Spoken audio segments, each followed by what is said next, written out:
This episode of the Esoteric Order of Roleplayers is brought to you by the generosity of our backers on Patreon. Go to patreon.com/esotericrp to find out how you can become a backer too. We create and broadcast these episodes live on native lands. We acknowledge these are unceded lands, with diverse communities maintaining connections to these places, and recognize their ancestors, their elders, both past and present, and future generations. Learn more by visiting the Native American Rights Fund website at narf.org.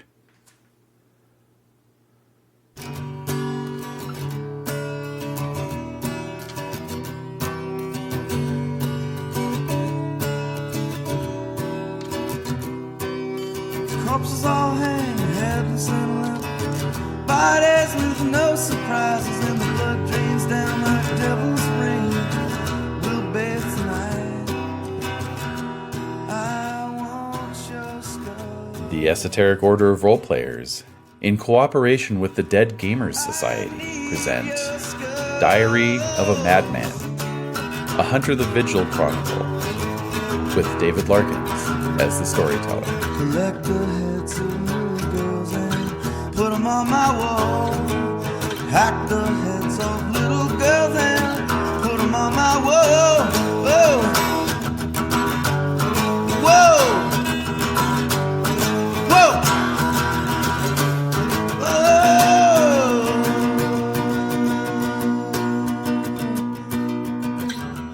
I want your skull. Alrighty. So we are back, and we're going to just pick up right where we left off. We're going to hit the ground running because we had a bit of a cliffhanger last time in the form of Annie going down to the basement by herself and being asked a question. What do you want, child? So, Andrew, you've had a little bit of time to think this over. What is No pressure. Annie's answer? Well, I want to know why you're in my old friend's bedroom. So there's a little bit of a pause. You get the distinct feeling that you're being scrutinized. Perhaps in a way similar to a prey animal, wondering if that predator is about to eat it or not. And it is absolutely silent. There's no like even sort of gentle background noise that like, or not even noise, but like a sensation of someone else being in the room, right? It's like you feel like you're just completely alone, even though you can also feel this thing's eyes on you. And so after a couple of beats, it says, I reside wherever I please. Well, I think you must be pretty old, so I guess that makes sense. But why here? I mean, Pasadena isn't a nice place. There are much better places. I mean, you don't like the sun, right? I mean, this is a sunny place. Why would you be here? A little sardonic chuckle, and then I have resided in these hills since before this place was called Pasadena. You are correct. I am old. Not as old as the hills, perhaps, but old enough for you. Did you have anything to do with hurting our friend? So is Nick coming down, or is this just Annie? Oh, am I not there? Oh, that's right. I'm not there. I'm so sorry. I completely forgot. I mean, you can come down if you want. No. I don't want to interrupt. I forgot that we weren't all down there. That is my fault, and I apologize. No worries. So on that note, I actually wanted just to clarify kind of position. Yeah. So when I walked into the room, how deep into the room am I before I'm approached? Like, I think I will open the door and it was very dark. Yes. Am I standing in the doorway? Am I a couple of feet in? Am I in the middle of the room? Like, what's the positionality here? Pretty much in the doorway. Maybe you took a step in. but the room itself is just filled with like this kind of almost artificial darkness. Sure. It's darker than anything you've seen.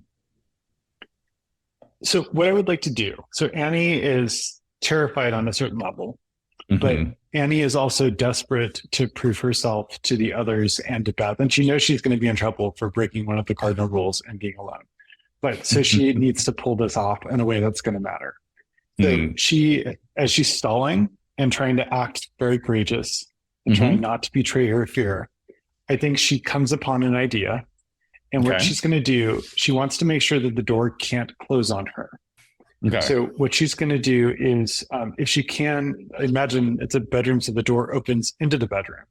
So Mhm. I think she's going to stand she's going to try to angle herself a little bit. So she's still facing she's standing squarely in the room. She's facing into the room, but rather than facing 180 degrees away from the door, she wants to angle herself in the hopes that maybe her voice will carry up the stairs a little bit. She's not going to raise her voice because she's trying really hard not to be detected on what she's trying to do.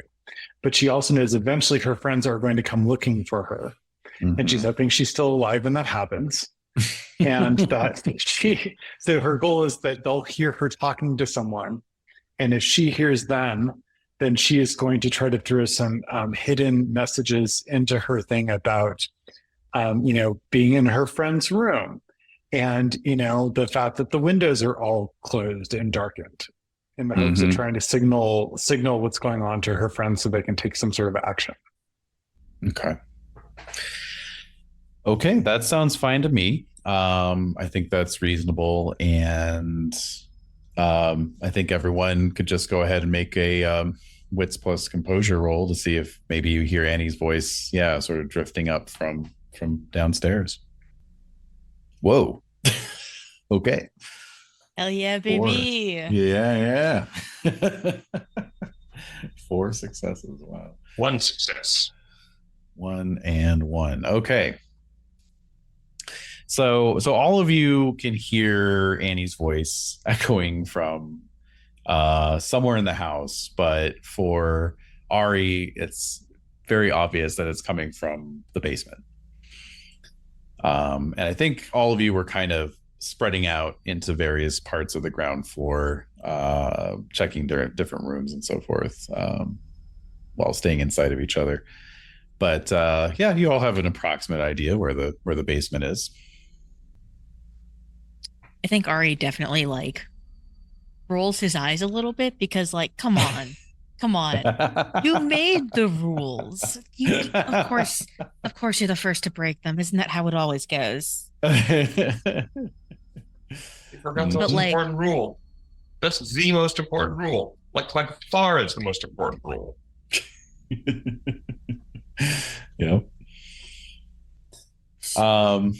Do you want to head towards it, or what are you thinking? I think while we're still decently not far away, but at least out of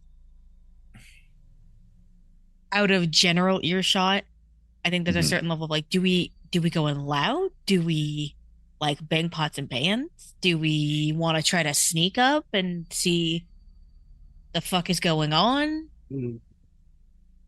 How we want to play this? I think we get close, listen in, and assess. If it were imminent, she'd be screaming.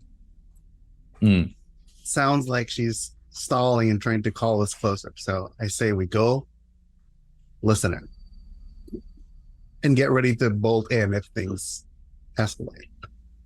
That's all right. Can I roll an empathy to figure out her specific intent? Yeah, I think so. Wits plus empathy. Yeah, good empathy. I think I do. I feel like I would. I know that the way you're rolling adds them all together, but it is still really intimidating to watch you roll a bunch of D10s and see 40 pop up. Yep.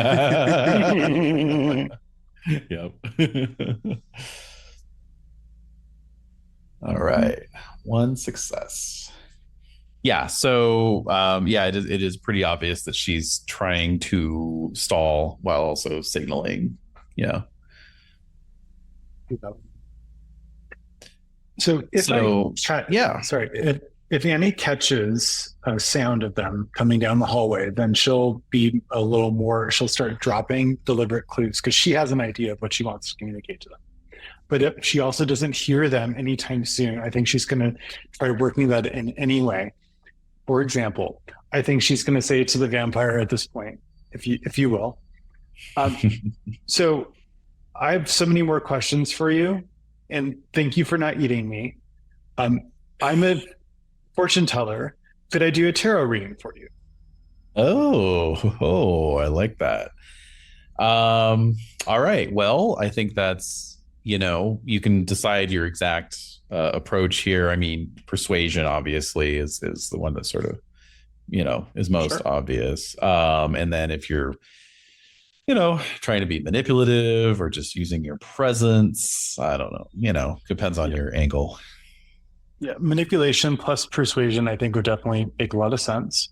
I'm going to spend a point of willpower on this as well. Okay. And that's going to add 3. Oops. Oh, keyboard is not connected. Okay. So 2 successes. Okay. All right. So let's see. Just have to check and see something. And so the kinds of things she's going to try to work in, and this may require a subterfuge roll, are things like, so since we're sitting here in the dark, I'll probably need you to look at the cards because I can't really see very well in here with all the windows that lead outside being blacked out. And so, so I'm going to keep trying to reference windows. That's Annie's message she's trying to push out there. Windows. All these many windows that surround you. Yes. Blocking out the light that's outside because you are sensitive to the light. So I don't know if you want me to roll a subterfuge roll so that, she communicates it to the right people, but not to the wrong person. But yeah, let's go with that. And again, manipulation might be good, or even composure, honestly.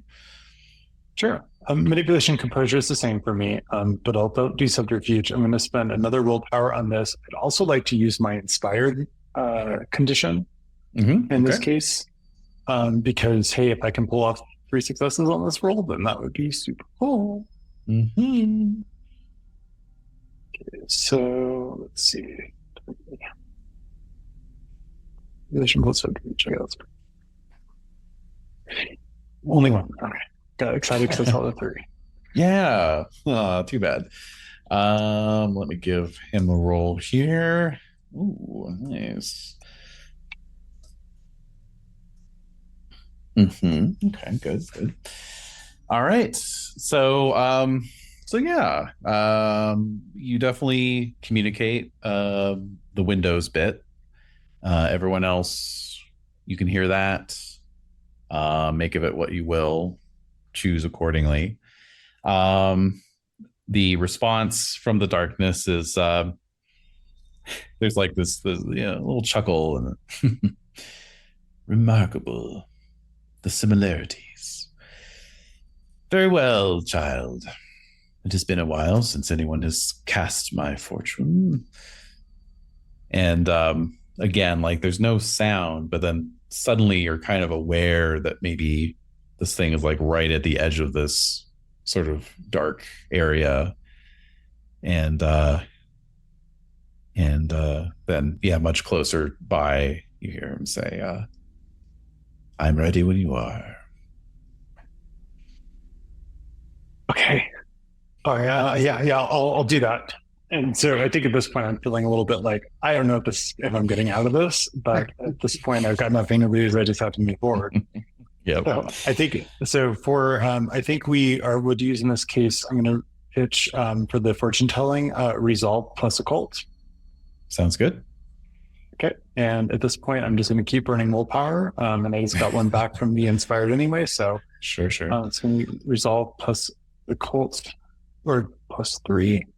And then actually my prized possession, I believe, gives me another plus. Was it +1 or +2? Does anyone remember? I want to say it was I plus don't. 2. I think it was +2. We'll For go with the beloved item. Yeah. Prized possession +2. Yes. Fantastic. Okay, so then all the that's +5. And so resolve plus occult. Oh my gosh. 8 successes? Yes. Oh, You awaken as a mage. yeah, May not seriously. be a good Well, liar. You had 5 10s pop. damn. I may not be a good liar, but at least I know how to read tarot cards. Holy shit. Wow. That's awesome. 5 10s.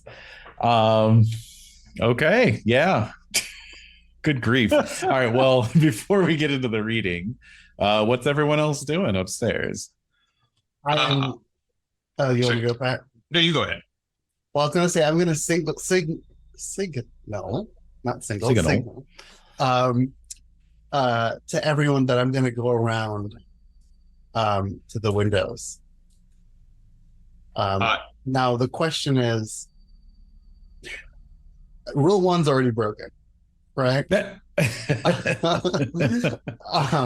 No matter how we swing it, either we all go or one of us is going to be alone for some period. Mhm. I think we should definitely have someone on hand just in case in the 45 seconds it takes to get around there. Something happens. My argument is that Ari should go with you. And my argument is because I believe Nick is a little more physically capable than Ari, at least in the sense of like he's got some dexterity and some at higher athletics. So he is slightly more likely to be able to get in and begin a chase. Not survive necessarily more than 20 seconds, but like just that extra 20 seconds you need to dramatically throw the curtains off and let the sunlight come in. Right. Well, I think all our communication is wordless at this point. Yes. Um, So Nick just points at Ari and points at Ned. And then points at himself and then points down. and he gets a thumbs up, and Ned starts heading out. Ari's gonna just kind of same deal, thumbs up and turns to follow. All right. So as you turn to now, are you going to like back out the main entrance? I you think came so. in? Yeah, I think that's Yeah, the best yeah. way to get around it. Sure. So as you turn around to head back through like the kind of, big open entry hall, that like across from where you're standing should be the front door. What you're looking at instead is like basically an MC Escher drawing come to life. There's stairs leading in all kinds of different directions, including like upside down and sideways. There's about 8 doors, and just walls that you don't remember, archways, just all kinds of things. It's like a labyrinth suddenly materialized in front of your eyes. Okay. I'm whispering. You're seeing this too, right? Oh, Oh yeah. I mean, yes, but what the fuck? Okay. It's a trick. I'm just gonna walk in the direction I expect the door to be, even if that means directly in front. So All there's, right. like, stairs and shit where there aren't supposed to be. I think there's definitely a tentative foot on step. See if it goes through or see if it like actually lands. Okay. So what you can do is you can make a wits plus composure roll, both of you. But it's with a -4. Jesus. Ooh. All right. So now, can we instead teamwork it? No, it's probably better to do it separately, right? Hmm. I don't know. That You would have a chance die, right? Or no? yeah. I was like, that pulls me to 0. That pulls me to chance die. Yeah. You could You would chance get- die. You could spend a willpower, to If we Good thumb. teamworked it, you would get +1, but I don't know if that. I'm definitely willpower. Yeah. There we go. okay. 1 success. Nice. Okay. So yeah, Ned is completely lost. Like no idea what the hell's going on. Okay. All right. So yeah, so basically Ari, you find yourself able to pick a door, let's just say, pick a passageway that takes you into that entry hall proper. And so now you're kind of like in the middle of it.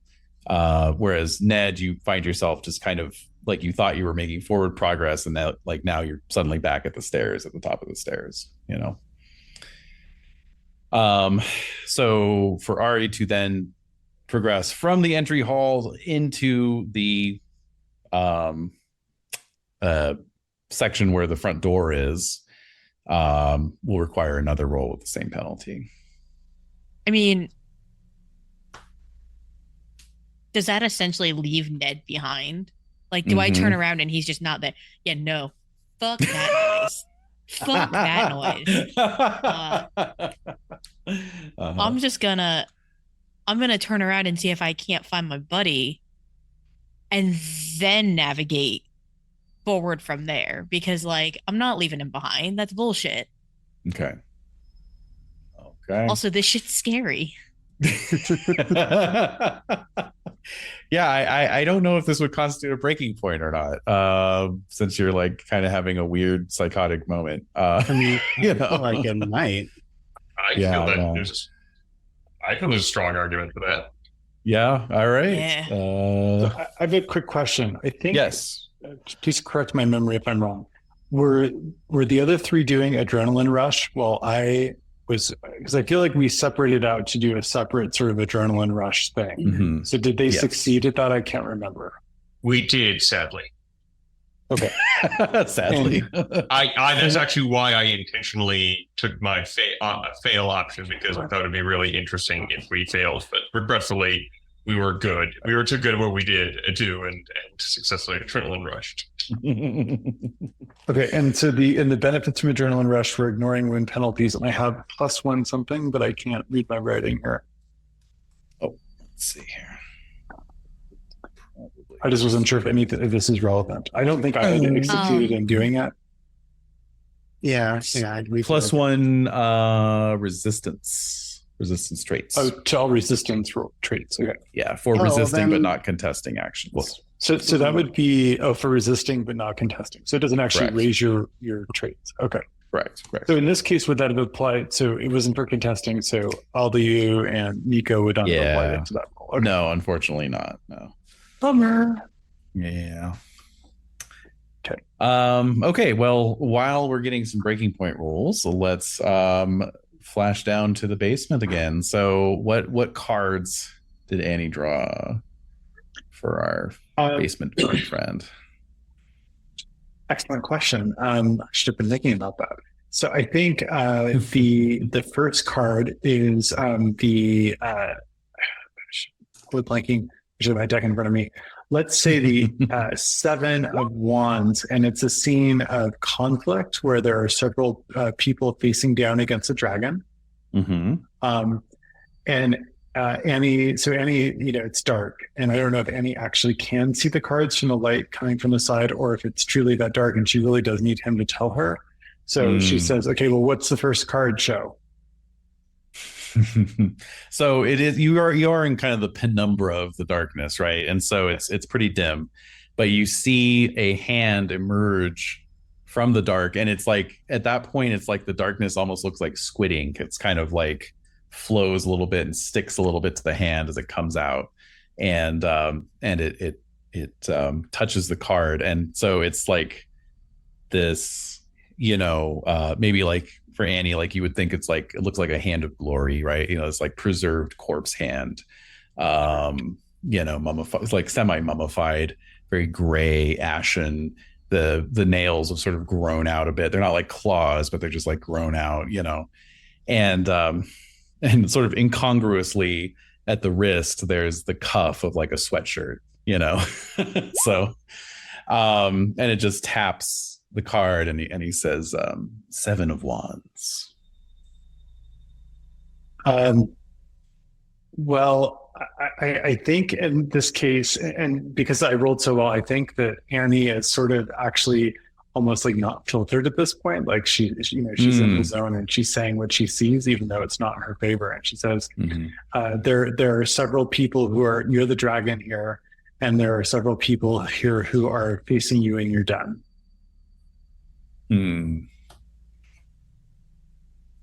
So Nick like gasps. But like, what the? Shut up.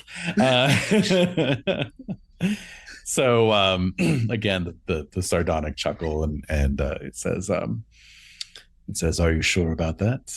Perhaps this is a vision of your own future. Perhaps you have yet to face this dragon. Sure. Yeah. That could be. I think it's both. She just says almost like it's prophetic. Yeah. Yeah. Indeed. Okay. Pull the next and then card. She'll reach down and she'll turn over the next card. And I'm going to take some liberties here, so please disagree. Yeah. Change. I'm just going to kind of play around with the vibe. So the next card shows is the crossing card. It's the card that crosses. So the dragon facing the people is the now, and then the crossing card actually shows a person on a boat in the distance. It's again, I can't remember this. It's the swords card, and so she'll ask him again to say what he sees. So let's say it's the 5 of Swords, and I know everyone who actually reads tarot is going to hate me for doing all this wrong. It's okay. It's all right. I was in the exact same position a couple sessions ago. It's okay. So I see solitude. I see quiet. I see separation. Yes, this is the real threat. This is the threat that is not in this room, but is far away, but is traveling closer to us as we sit here. A traveler from foreign lands, perhaps. Yes. And someone who is coming here knowing the conflict that will follow. You are quite observant. And now for the future. And I'll flip over the next card, and it's going to show it's a major arcana card.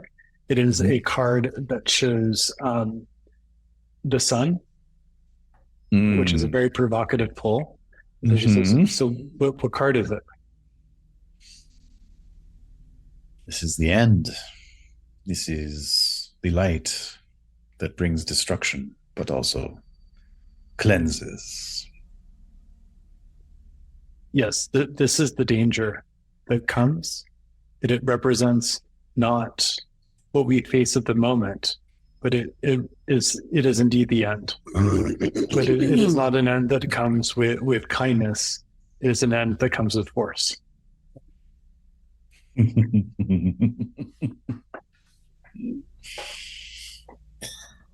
All right. And then I think in that moment, after she kind of snaps out of the trance, she looks toward where the hand is and says, "Are you the one that broke my friend's mind and made his sister disappear?" It was not me, child. I was not involved in that sad tale. I merely make use of these facilities for now because they suit my purposes. Well, my friends do not mean you harm. Tell us who the actual culprit is, and we will leave you in peace. I can only tell you this. This is not the dragon's lair. But I believe there is some sort of gathering occurring this weekend in Hollywood. Perhaps you have heard of it. It is at a club formerly known as Club Zombie. Go there and you will find the dragon's lair, and it will have the answers you seek.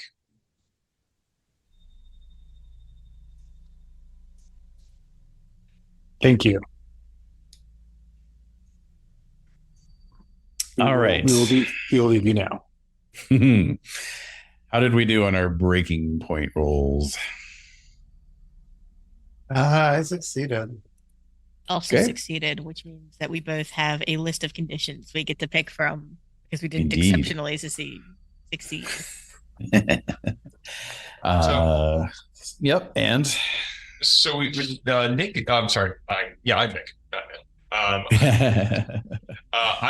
I'm like just on the other side of the door, essentially, right? Like I'm fairly close by. Yeah. All right, so Sorry. I'm gonna do this because he's stupid and it's what he would do. He's gonna go like, actually, I do have one question. It's kind of a stupid one. He says, Oh my God. like, hello. Oh my god. He's operating the assumption that the vampire knew he was there the entire, like knew they were all there the entire time at this point. Yeah. Right. So yeah, it's silent for a moment and then go on. I have to know what's up with Gravity Hill.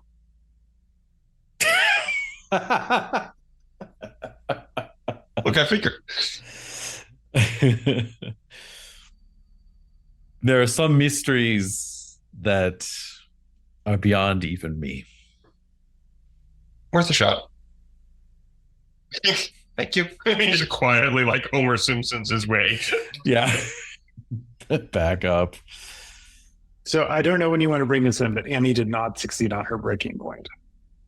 Yeah. Okay. Which is so appropriate. appropriate. Yeah. It's kind of hitting you at this point. Makes sense. Makes sense. All right. Okay. And yeah, we'll get to that, but as for the rest of you, the house seems to kind of snap back into the shape that you're accustomed to at this point. So normalcy seems to have been returned.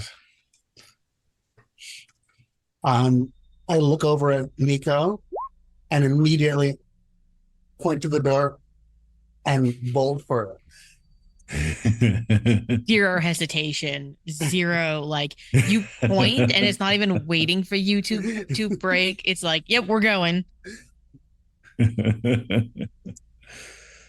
All right. So for Annie, you lose the dot of integrity, and then guilty, shaken, or spooked. What do you think? Definitely shaken. Yeah. Okay. Everyone running for it. Unfortunately, I mean, I think we're just heading around to break the windows. Less running and more walking briskly. Uh-huh. Okay. And Annie?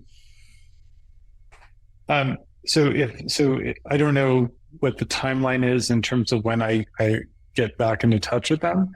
So if I go outside and see them running around to shatter the windows, Yeah. I think I'm going to be like, no, no, no. He let us out alive. Don't poke the tiger.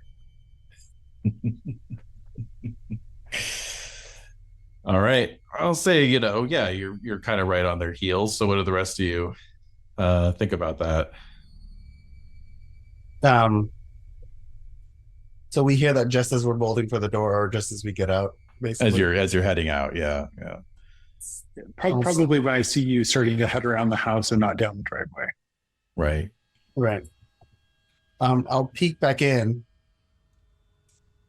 Didn't we come up with like a? Did we come up with like a safe word, like "I'm the real me" situation, or did we not do that yet? I don't recall us doing that.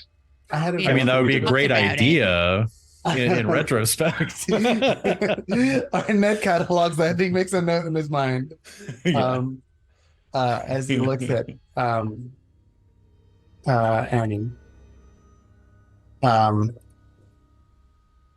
And that does kind of track because I mean we were trapped and then all of a sudden we weren't, right? Like the maze just sort of flattened.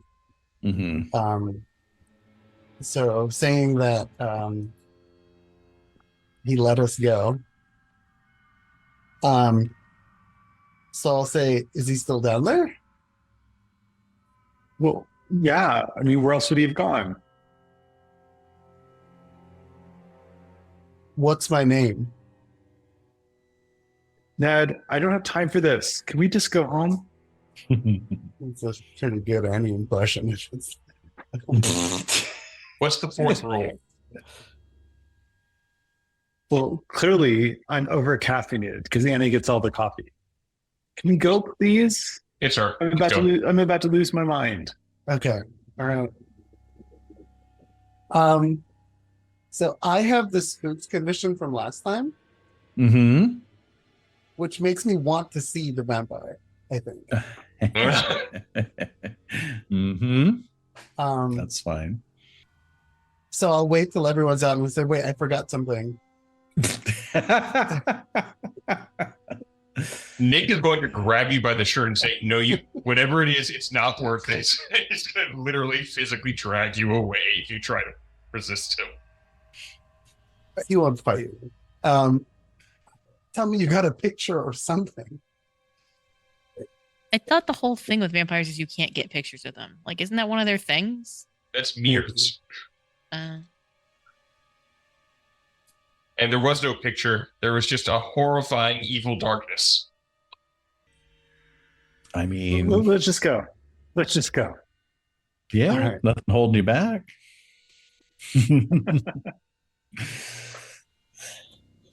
All right. Well, So I'm just going to say, I'm sorry. I thought you must have misread. I thought you were like sending us signs to go break the window. I was, but it didn't happen in time. And so I Sorry. finished the conversation and I had to, and I know you're going to think like I'm vampire brainwashed now or whatever it's called, but I'm not. But I think at that point she probably just collapses into Ned's arms. I'll just hold her awkward looking at the others like worried. Oh, you do get a brief from Nick We should get out of here. until he realizes that this is actually serious. Yeah. And for the listeners at home, that was a thumbs up. Yes, sorry. Yeah, let's go. Nick? Yeah, are we headed We home go or are we with headed you, to right? the coffee shop to debrief? Yeah. Anywhere but here. Let's go to the coffee shop and debrief. That's right. Let's get some caffeine. Yeah, caffeine will help rest our systems. Yeah, exactly. That's right. That's how that works. Uh-huh.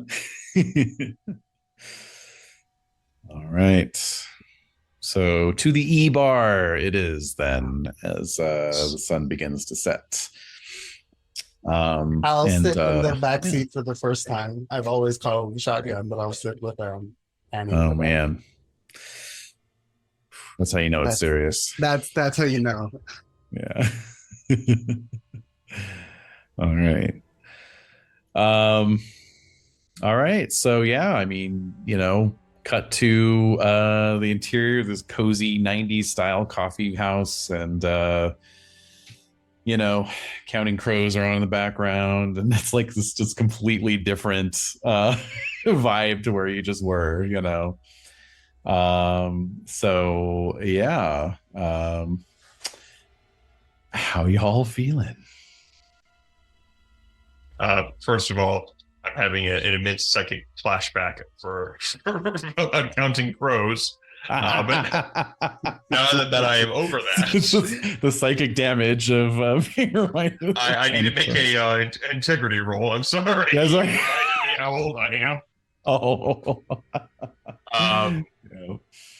I think Nick might be in a weird place where he is actually the most okay because he had the least. He unironically had the least weird experience. He spent most of it listening to the vampire talk and never saw the weird, twisty MC Escher nonsense.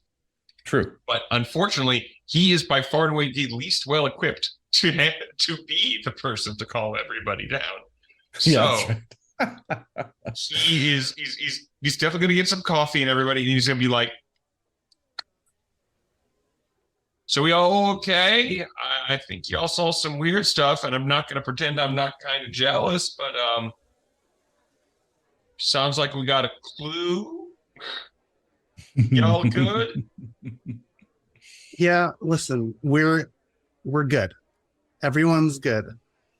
We did something amazing tonight. We made contact, and yes, Annie broke rule 1.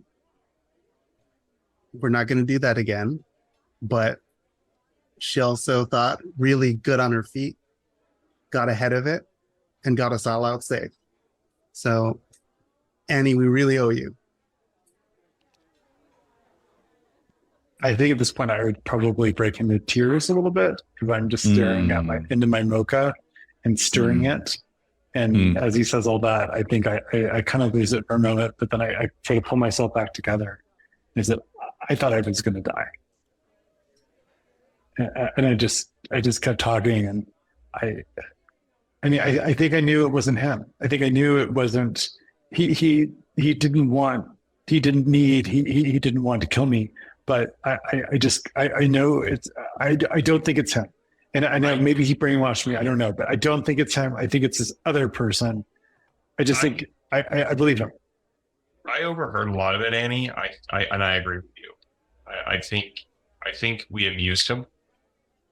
I don't think he was ever in danger from us. I think he knew the three of us were there the entire time. He didn't seem surprised when I stepped out. He knew. I don't think he did it because I just don't think he would care. Like, it doesn't matter to him. And we can, if we think we need to go back one day, we can always find him again. Yeah. And it's good. It's, it was terrifying, but you weren't in danger, seems like. So remember that. He's lying. As far as he's concerned, he's lying. But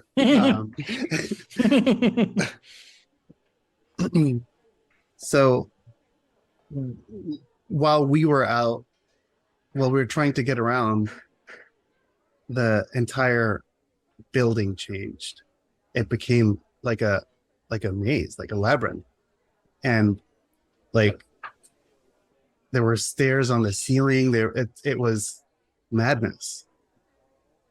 So I think we'll have to remember that's a possibility if we deal with another one of those things. And we really have to stick together. Nico, there was a second there. He looks over to Nico like gratefully.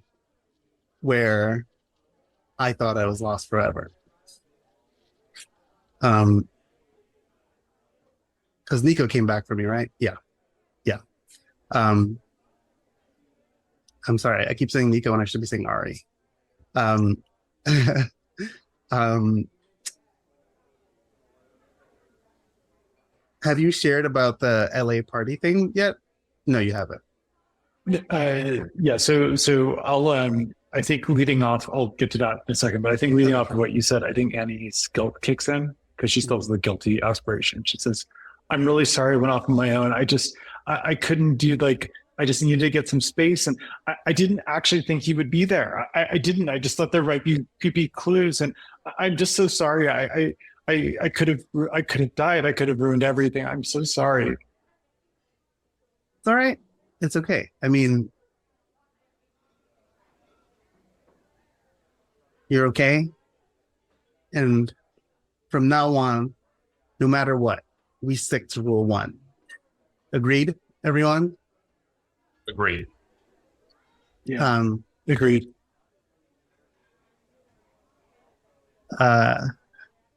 Ned is used to rallying the team, but he's actually pretty shaken himself. He's just trying to stay on. So he's like struggling for what's the next thing to motivate us to keep going, you know? Yeah. So I think Annie will look across and see that, and then that might prompt her to share. It's just like, well, look, he confirmed that there's a different one that hurt him, and so it's this party that's coming up, the one that used to be, or that's at the club zombie. That's where we will face the real one. Why? Is it an all vampire party? I didn't think to ask, but why would this guy in the abandoned building know about it? Why did he get an invite? I don't know. It was sent out on Vampire AOL chat. I don't know. Okay. All right. There's no harm in going and finding out. And David, how long ago, or how many more days is it? 2 days? You're muted. All right, at least I can't hear you. Thank you. The dog was barking. Yeah, so sorry. We are on the 3rd of November currently, so yeah, that's 2 more days. So I think I can probably get us on the list, but we're probably going to need some fake IDs. And some real goth outfits. Goth ass outfits. Do you not have one already? We can use that. That's easy. We're about the same size. We can make this work. I don't know. Hot Topic doesn't exist yet. It's going to be tough. does anyone have in character? And he says, does anyone have someone who can get them a fake ID? Not fast. Do I know anyone on the team that could get? I have readouts of allies on the team. Sure. I mean, I don't think we should ask Uncle Kurt. Probably not. Probably not. I mean, I know who can get us a fake ID, but I really don't want to do it. What, Miguel? No, not him. Stony, maybe. He's usually pretty good in the clutch. But yeah. Maybe Jesse. Yeah. Or Archie. I mean, he's got a reputation. Mm-hmm. So that's a possibility for sure. Well, on this late a notice, it's not going to be like tailored IDs. It's probably just going to be like some random college kid kid's ID, Yeah. I would guess, right? Oh, definitely. Yeah, exactly. It's just some expired ID. Right. Doesn't even have your photo on it. It's just the sort of like flash it really quickly and hope they don't scrutinize Yeah. it too closely. But yeah. Or do we try? Or Sure. do we try to go in like the back entrance? Do you think we could like find someone who could get us in? Or, I mean, We'd have does one scouted of the place. We don't know. maybe Jesse knows how to pick locks? I bet you Jesse knows how to pick locks, right? Guaranteed. I actually might be able to pick locks. I've got a dot in larceny and 3 dots in dexterity. Like, I actually can pick some basic locks. I'd have to get a lockpick kit, which I don't have, but Yeah. It is surprisingly not as hard as you would expect. no, I will say out of character, I for a while I had some lockpicks at a practice lock by my bed that I just used because it was fun and easy.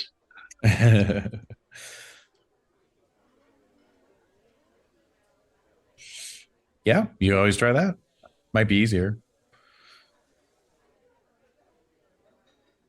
Well, we could scope out the venue and see if there's a point of entry, that we could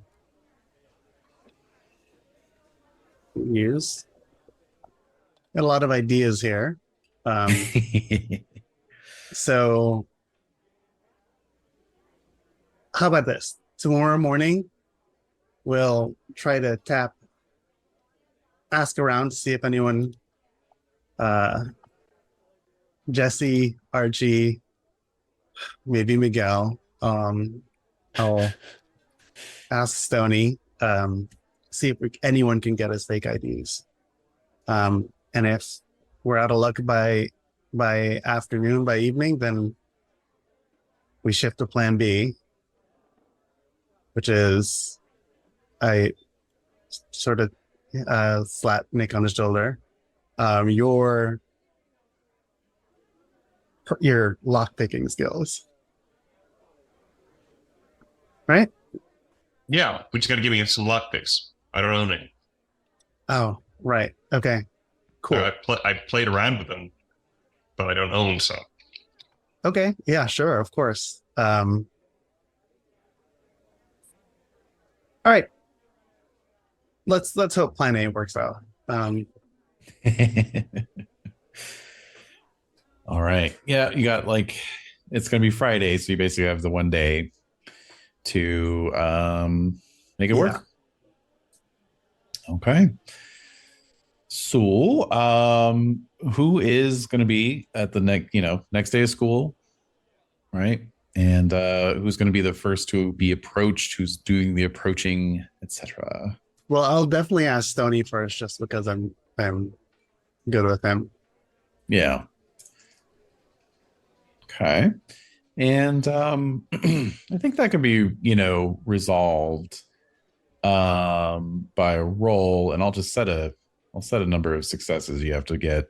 Sure. I think for Stony it would be 3, because yeah, he might have a connection, but okay. And I believe I add my allies dots to that roll. I believe so. Yes. Oops. So that's actually I should just go. So I'm gonna do presence persuasion. Okay. Sounds good.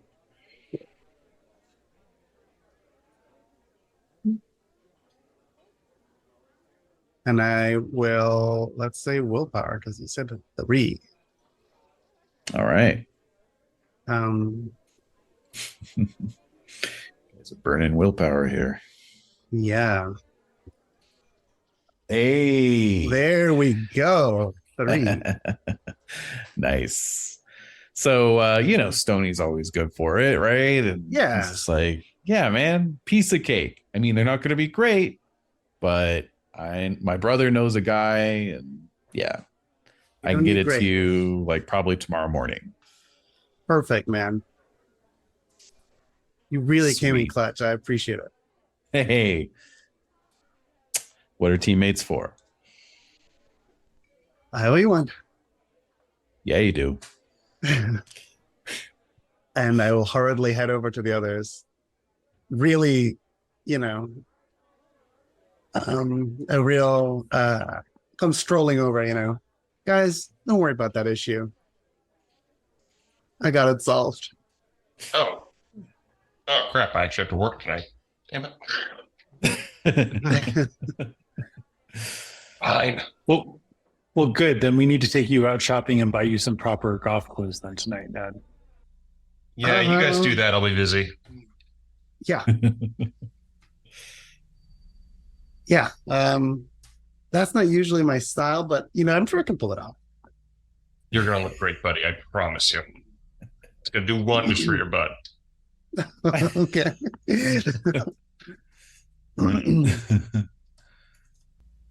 All right. The next time Ned's in the bathroom, he's gonna be like, "Fuck, what's wrong with my butt?" Turning in the mirror a little bit. Yeah. So teenager.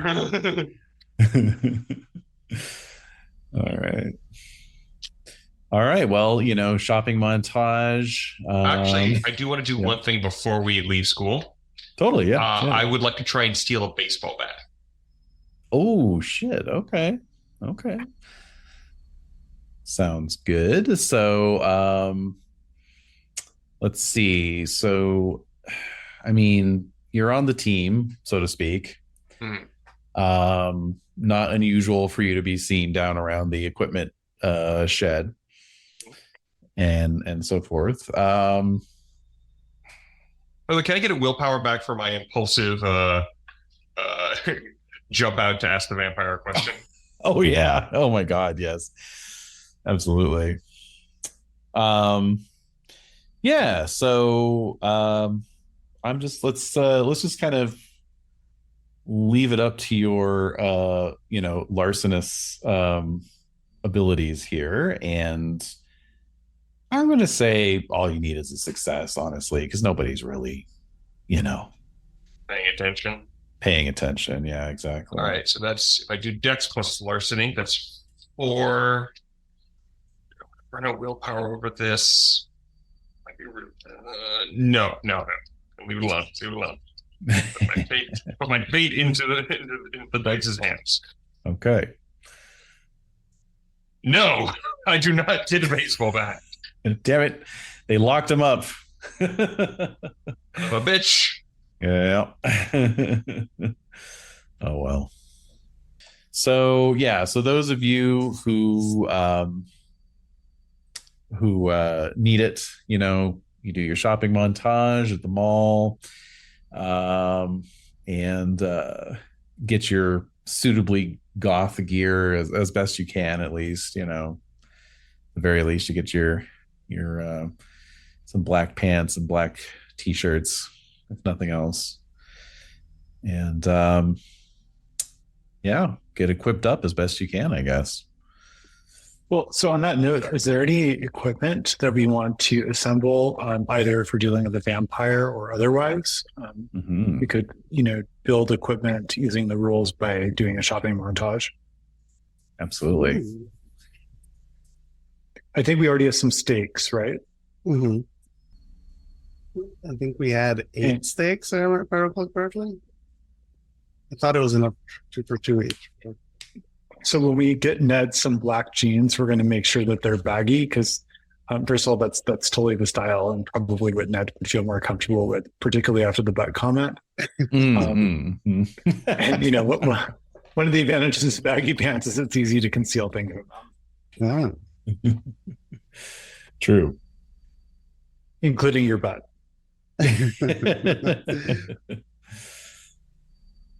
And leather jacket, I can have one on the inside. I'm going to be coming with the armory of stakes. Yeah. Nice. I think that Annie was also going to want to get some sort of like lighter, because if we are in a club, there's going to be a lot of alcohol around, and in a jam, some strong proof alcohol with some fire could be a good weapon that we could get on the scene. Absolutely. So we've got stakes, we've got the means to conceal them, We've got a lighter. Anything else?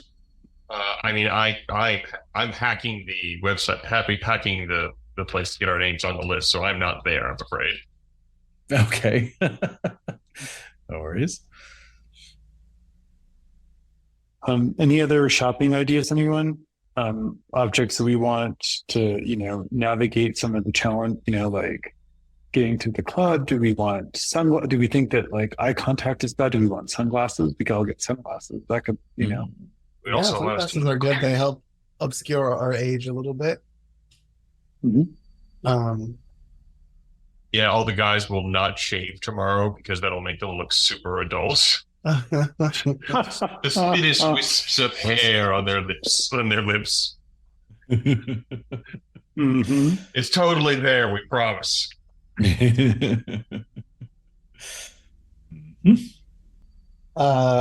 Some eyeshadow and mascara, Sure. Mhm. Yeah, gotta really sell it. All right. Well, sounds like we are ready. Very good. So, oh, and yes, let's get a hacking roll for Nick. Intelligence 3, computers 3.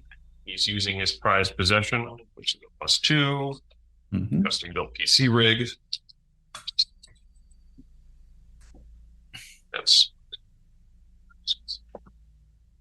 And this I am going to spend a willpower on because this is important. Makes sense. 4 successes. Nice. All right. You are on the guest list. And leave a back door in case I want to get back into this place again later.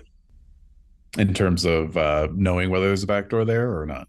Or like working one into the Work the to website. actually So, putting one in there. Yeah, like yourself. I'm Yeah. operating the presumption this might be if we continue this sort of career of supernatural investigation, if they keep meeting here, I don't want to have to keep hacking the goddamn website again and again and again. Gotcha. Yeah, that's fine. I think with 4 successes, that's totally fine. Absolutely. Yeah, so I leave myself a little back door for ease of access later down the line. Yeah. Nice. All right. Sounds good. So, So, what time do you all want to head out? When did since I was just in the system, when does it say that it starts? 9 o'clock. Must be fashionably late. Plan to get there at 10. Okay. We want to get there while people are going in, so we don't have time to too closely check us. Mm. You get there too Agreed. early. Yeah, they're just gonna. Yeah, and since we're on the list, the line isn't an issue for us. So definitely showing up. In fact, we even want to just like peek around the corner at 10 o'clock, and if there isn't a line yet, wait longer. Yeah, exactly. Okay. That sounds good. Well, you pile in to Nick's car, half hour before you plan to get there and head out, make the drive down into Hollywood. It's a Saturday night, so there's a bit of traffic to contend with, and the joys of finding parking, of course, off of Sunset Boulevard. But eventually you negotiate all of that, and you are walking towards the address you have on this flyer. Looking at the flyer again, you see that it's something like trying to think, like, I mean, I guess it's like just a pretty simple like photocopy affair. This is a little bit before the like full color flyers on the heavy cardstock kind of thing, and it looks suitably gothy. It's got the sort of washed out low res still from Nosferatu on it, and it says something like the Drazzle sisters present the vampires ball, and gives this address, and then underneath in parentheses it says formerly Club Zombie. And then there's another note that's says all undead get in free. I'm gonna like elbow whoever's there since I see. Told you. This is your first time with these, so I'll just warn you. You actually, I can't believe I'm saying this. Believe me, the irony is not lost on me. You actually shouldn't read too much into that one. Or maybe you should read more into it. Who knows what You kind of really want to parties- encourage me to start reading more into things? No, you're probably right. I take it back. I can. Mm-mm. Oh, let's just go inside.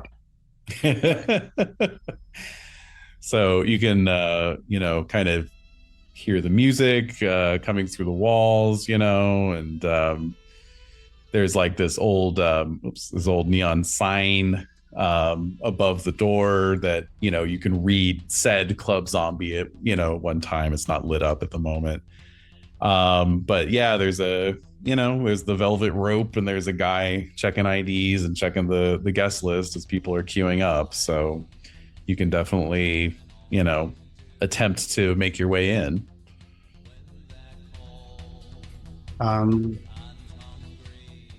Ned will summon all the confidence that he has and just go striding in. All right. Well, And he will follow. let's see if we can bluff our way in here. So, I think probably composure, maybe, just to kind of sell it, and expression could work, or subterfuge, maybe, if you're trying to flip up your collar and keep a low profile. I have one in both. Does he get any equipment bonuses from the hack and the ID? So I was going to say, yeah. I think between those two, you get a +3. Nice. Is this a teamwork check since we're all trying to go in together? I think it could very well be, yeah. Heck yeah. Then everyone gets another +1. Sweet. And so, sorry, the dice pool again was going to be Composure plus expression or subterfuge. subterfuge, depending on your approach. okay. Well, if we're going to do teamwork, we all need to align. So Yeah, That's right. I only have Is- 3 dice base for that. For It is either. irrelevant for Okay. me. It's the exact same dice pool. Okay, my presence is solid, and my expression is it's Oh, it's composure. composure. composure. Sorry, my expression is better than my subterfuge. Nico, how about Ari? My subterfuge is better than my expression, but my composure is met anyway. Okay. So I am happy to go whatever way. Okay. So my expression plus composure of D4, my subterfuge plus composure of D3. So Mine is 3 either way. So Yeah. Mine is you- 3 or 5. okay. Well, why don't we do the subterfuge then, and you could be the primary person, Nico. Okay. okay.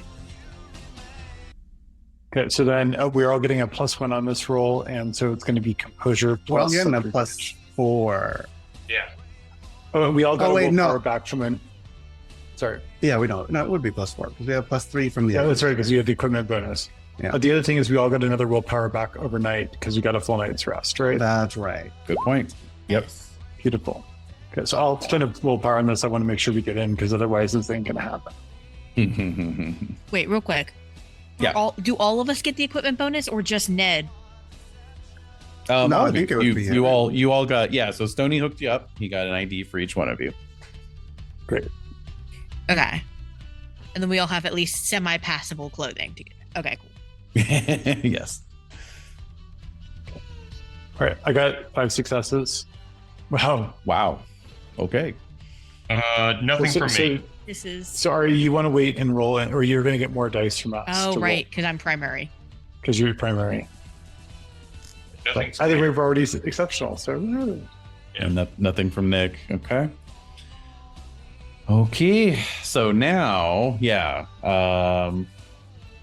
Exceptional does exceptional give an additional to that primary roll? don't. I think what I tend to do is that it gives a condition. Oh, yeah. but I don't Yeah, think like it does that. anything about it. Yeah. Okay. Cool. Aside from giving a lot of successes. Right. All right. So, and Ari's the primary, we said? Yeah, and Ari had already I rolled can- their pool. And Yeah, it's like I can add Got the extra 6. dice too. I had Sure, go for started it. with without adding anything else beyond the composure, the subterfuge, and the 4 mod. I'm at 6 successes. Keep going. I have nothing. All right. Look. How many? So I get the 1 from Ned.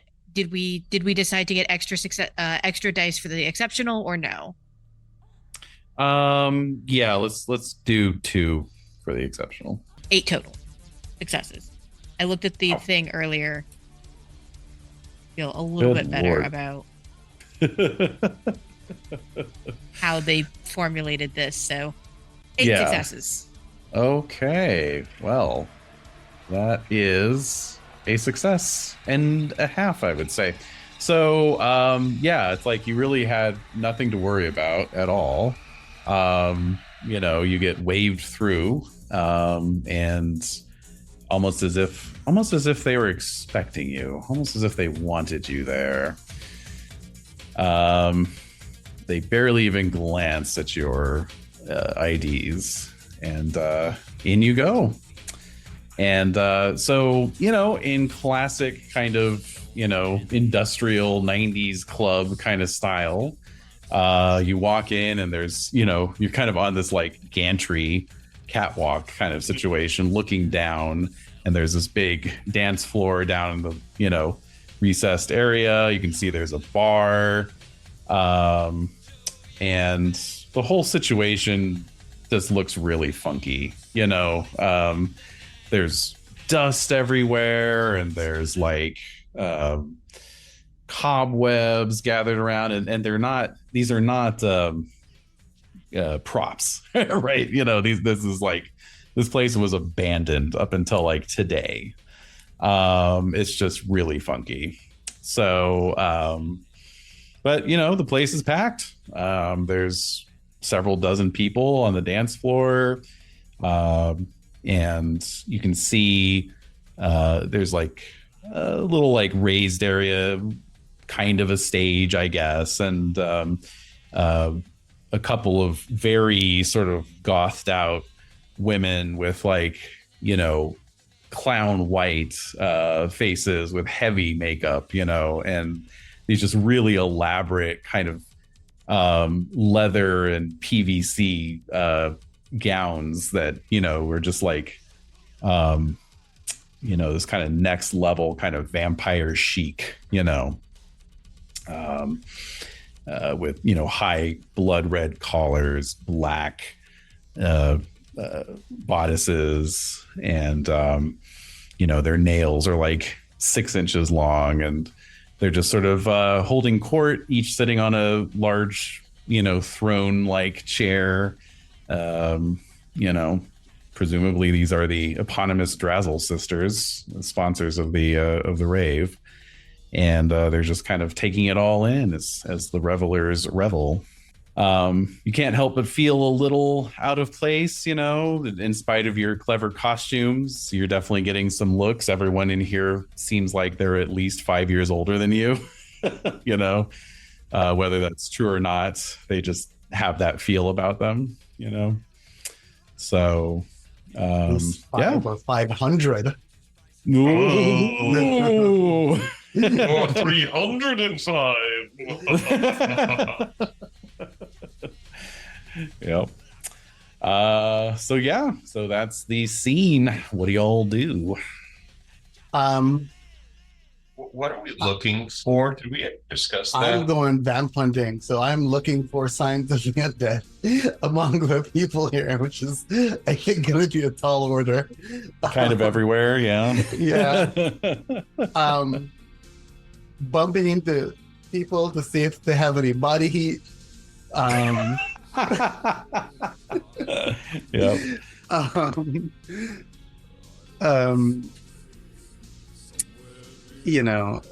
Looking for I don't know that we have any confirmation that there's any sort of skin coloration difference, right? We saw one but that was long dead and in ice, right? Right, that's true. Not the best judge. You've seen a frozen corpse and a living mummy, so that's Right. very limited data set there. Right. But the one on TV, the attack, I mean, she looked pretty. I mean, granted, she was in costume, I think. Mhm. But she looked pretty normal, right? Otherwise, Yeah, I mean, she did look pale, but that could have been from the Right. makeup. Yeah, for sure. Yeah. Okay, so yeah, we have no reason to believe necessarily. Yeah. Yeah. And then I'll engage in conversation with them. See if they get any pop culture references.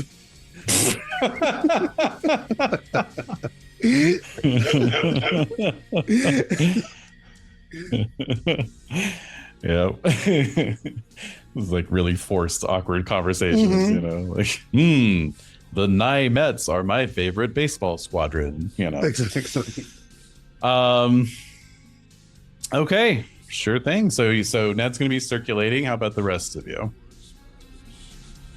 I think Ari's also circulating, but it's a little less. Not that it's less awkward because of like more similarities with this crowd or anything. It's just less awkward because he just is used to chatting with a bunch of people. Mhm. It's a lot of that like after sermon Sunday, like making nice with everyone in the crowd as you work your way back to like the family car kind of shit. You're right. But now it's just a club, so it's just slightly different. It's just it's commenting on the music, it's commenting on the atmosphere, on people's outfits, making that same kind of like very surface level small talk, but feeling a little bit less awkward about it himself. I don't think he's doing the same thing as Ned with the like trying to find body heat. I think he's like watching people's faces. He's looking for like fangs. He's looking for like anything weird about like physical appearances that might be like, hey, this person's wearing clothing that's like 4 decades out of style. Okay. So when Ari and Ned are circulating they circulating together or are they going off on their own?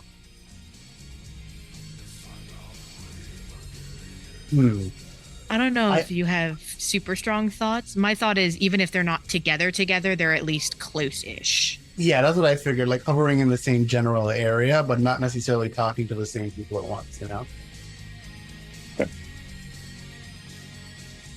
Because if they were going in different directions, I think Annie was going to turn to Nick and be like, okay, we each need to take one because we need to stay together.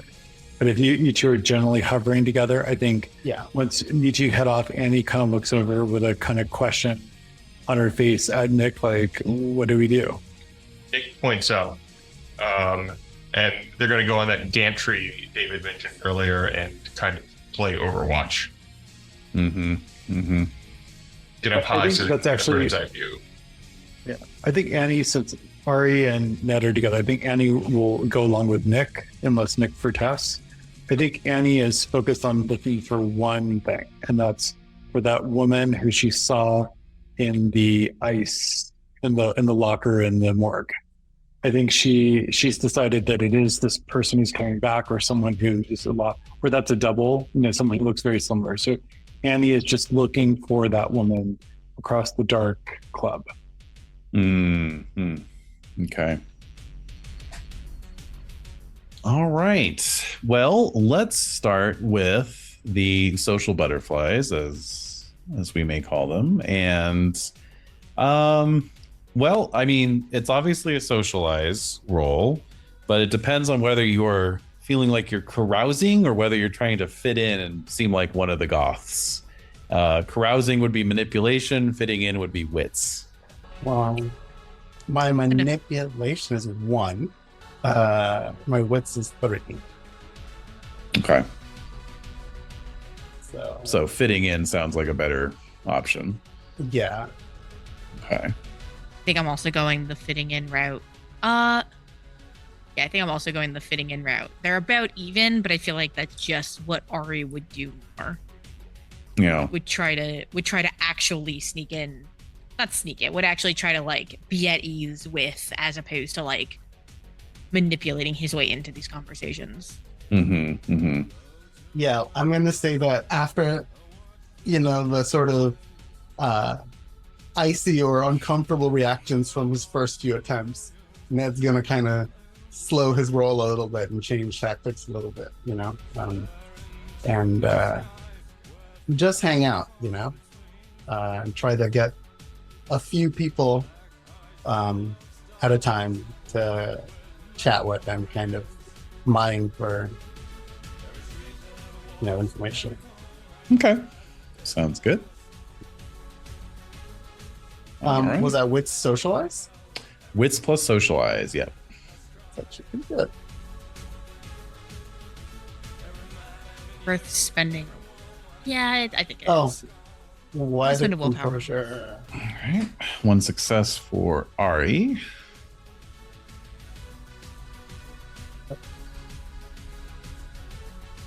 Ooh, and 3 for Ned. God, Ned can just go anywhere. Yeah, Everyone loves Ned. Everyone loves that. Yeah. This like high school jock just shows up at a goth rave and everyone's like, hey, It's Ned! Ned! Goths and jocks, known for getting along. Oh, absolutely. Especially in the 90s. I mean, I will point out that Nick is kind of a goth, and he and Ned actually get along very well. It's true. It's true. That's true. So it's not like I Ned is like, have experience, is what it is. it's like this Yeah. isn't like totally new to Ned. He's Yeah. just like, oh yeah, just treat them all like Nick. I can do this. That's true. All right. So the two of you circulate. I think for Ari, it's just kind of like, yeah, like nobody really takes any notice of you, good or bad. You're fitting in. For Ned, same, but you get a few like little cool nods, like, hey, what's up, and you haven't been circulating for very long when an attractive young woman sort of sidles up to you and gives you a little smile, and she says, take these if you want to really party. And she slips a little bag into your hand, little plastic Ziploc bag. Sorry. You cut out for me. What? Slipped what? Oh, a little Ziploc baggie. Oh, okay. Cool. And glancing down at it, you can see that there's a half dozen little tablets. I'm gonna play it real cool.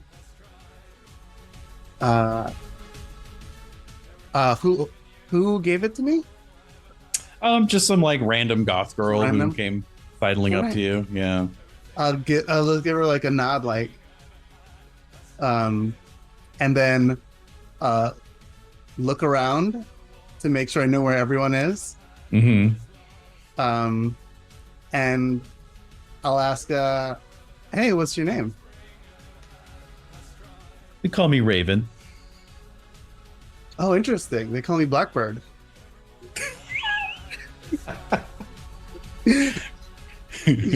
Cool. Of course, you're having to like lean in and like do the shouting in the ear thing, Of course, yeah. That's the bane of my existence as a youth. Yeah. And so you can actually feel a little bit of body heat coming off of her as you do that. So Okay, good. That's reassuring. yes.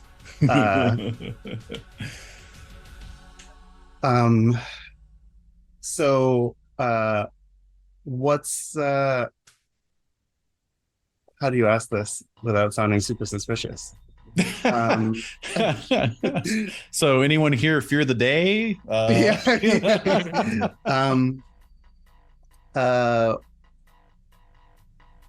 What kind of nope, that's even more suspicious. I sound like a cop. I'm You're just gonna standing there bobbing your heads. to Yeah, the bobbing my music, head. Yeah. and just and trying to determine what she's given me. Mm-hmm. I don't think he'd have any experience with any kind of party drug or anything like that, you know? Right, right. I just don't think he would. Even I wouldn't even have him roll. So, who's like, I don't know. I should just ask genuinely, do you come here often? That's genuinely what you should ask, because I need to know. So she nods and she said, well, I used to come here all the time when it was Club Zombie. Like that was the shit. Like Good that times. Oh man, you know, and Yeah. I mean, yeah, so this place closed down like a year ago, but I guess they're kind of converting it now, which is cool. Yeah, it's really cool that they're back. Who invited you?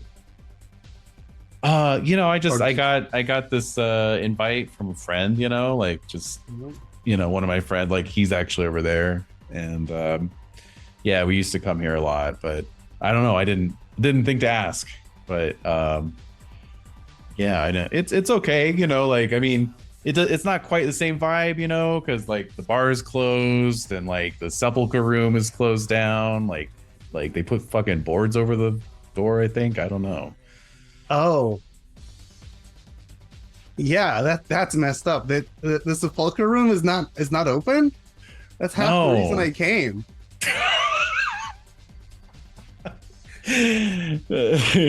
And wow, so she goes, wow, they used to let you into the sepulcher room? Well, yeah, you know, I'm older than I look, you know, and so she sort of nods. She's like, oh, okay, cool. Did they move the room? Because I didn't even see it. No, it's still there. It's just like the neon's turned off, so you can't really see it. And she points off, and you can just see like the top of a doorway that's like kind of set into a wall, like obviously with stairs going down, you know. Yeah. I heard a rumor that Mistress Black was going to make an appearance. Yeah, I don't know about that. I mean, like maybe someone dressed up as her, but yeah, sure, of course, yeah, well, that would be cool. Well, I used to watch her show when I was a kid. Yeah, me too. I'm gonna head to the restroom. I'll be right back. Oh yeah, and she kind of like looks down at the baggie again. She's like, "Gotcha." Yeah, and I'll give her like a wink, I guess. Yeah, and then I'll head off to find the closest who I'm guessing is Ari. Yeah, Ari's kind of moving around. Especially if it looks like you're heading off to like either looking around or heading off to a bathroom. It's like slide up behind you and just like, so how was that? Great. Raven, my new friend Raven told me about the sepulcher room, right? That's been closed off. That was limited access, it seems, back in the day when Club Zombie was, Club Zombie. I'm thinking we should check it out. Absolutely. Quick glance around, see if we can spot Annie and Nick, and then kind of like, is the crowd too thick? Are we gonna have to do some more crowd work just to find our friends, or are we? We're above. If you look, luckily for you, they're just right up there. So you two were kind of scanning the crowd, and Annie in particular was looking for someone who looks like Mistress Black, perhaps. So let's do some wits plus composures. That's just for them too, right? Because they're just for them too. Notoriously one of my worst rolls. Whoa. Okay. Oh yeah, that's a big old goose egg.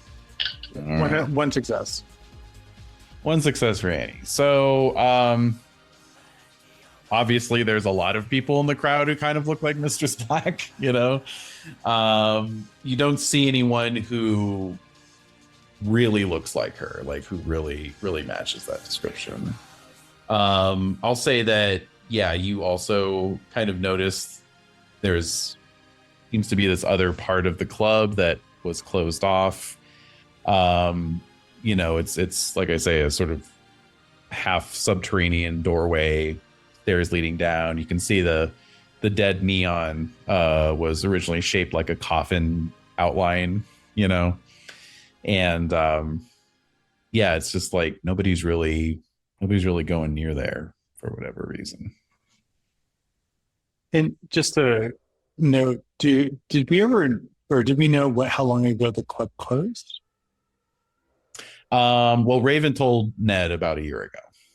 A year ago. Mm-hmm. And how long ago did Mr. Spock die?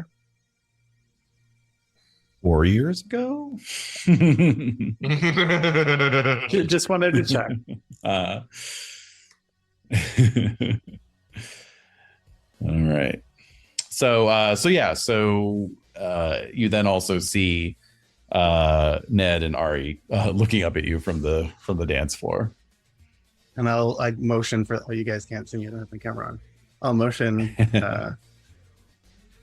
for them to join us. We join you. And you're there. And I'll relay the same stuff, pretty much everything Raven told me. And my desire to check out the sepulcher. I think I'm pronouncing that right? Right? Sepulcher? Yeah, it's one of those ones. Are you faster on the first syllable or the second? Exactly. I always sepulcher. I think it's the first syllable. Sepulcher. Yeah. Excellent, riveting podcast material, everyone. That's right. Say it along at home, listeners. Sepulcher. The word of the day. So and I'll just say for Ned, you had a chance to take a closer look at the tablets in this baggie, and they're the size of an aspirin tablet, but they're a very dark red, like a burgundy red, and there's no mark on them whatsoever. Guys, what do you think this is? Drugs. Well, yeah. Yeah, Gonna Nick. go with drugs. But I'll smell one. Does it smell like iron? Does it smell bloody? Ooh, all right. So you open the baggie, and you don't even have to smell. There's kind of a little aroma wafts out, and it doesn't smell like iron. It just has this kind of chemically smell, I guess. Sure. Bag it up. Not- Maybe we can check it out in the science lab later. Yeah. Right. We certainly shouldn't try it, right? No. Right, of course. Yeah. No. That's the most jock thing you've said all night.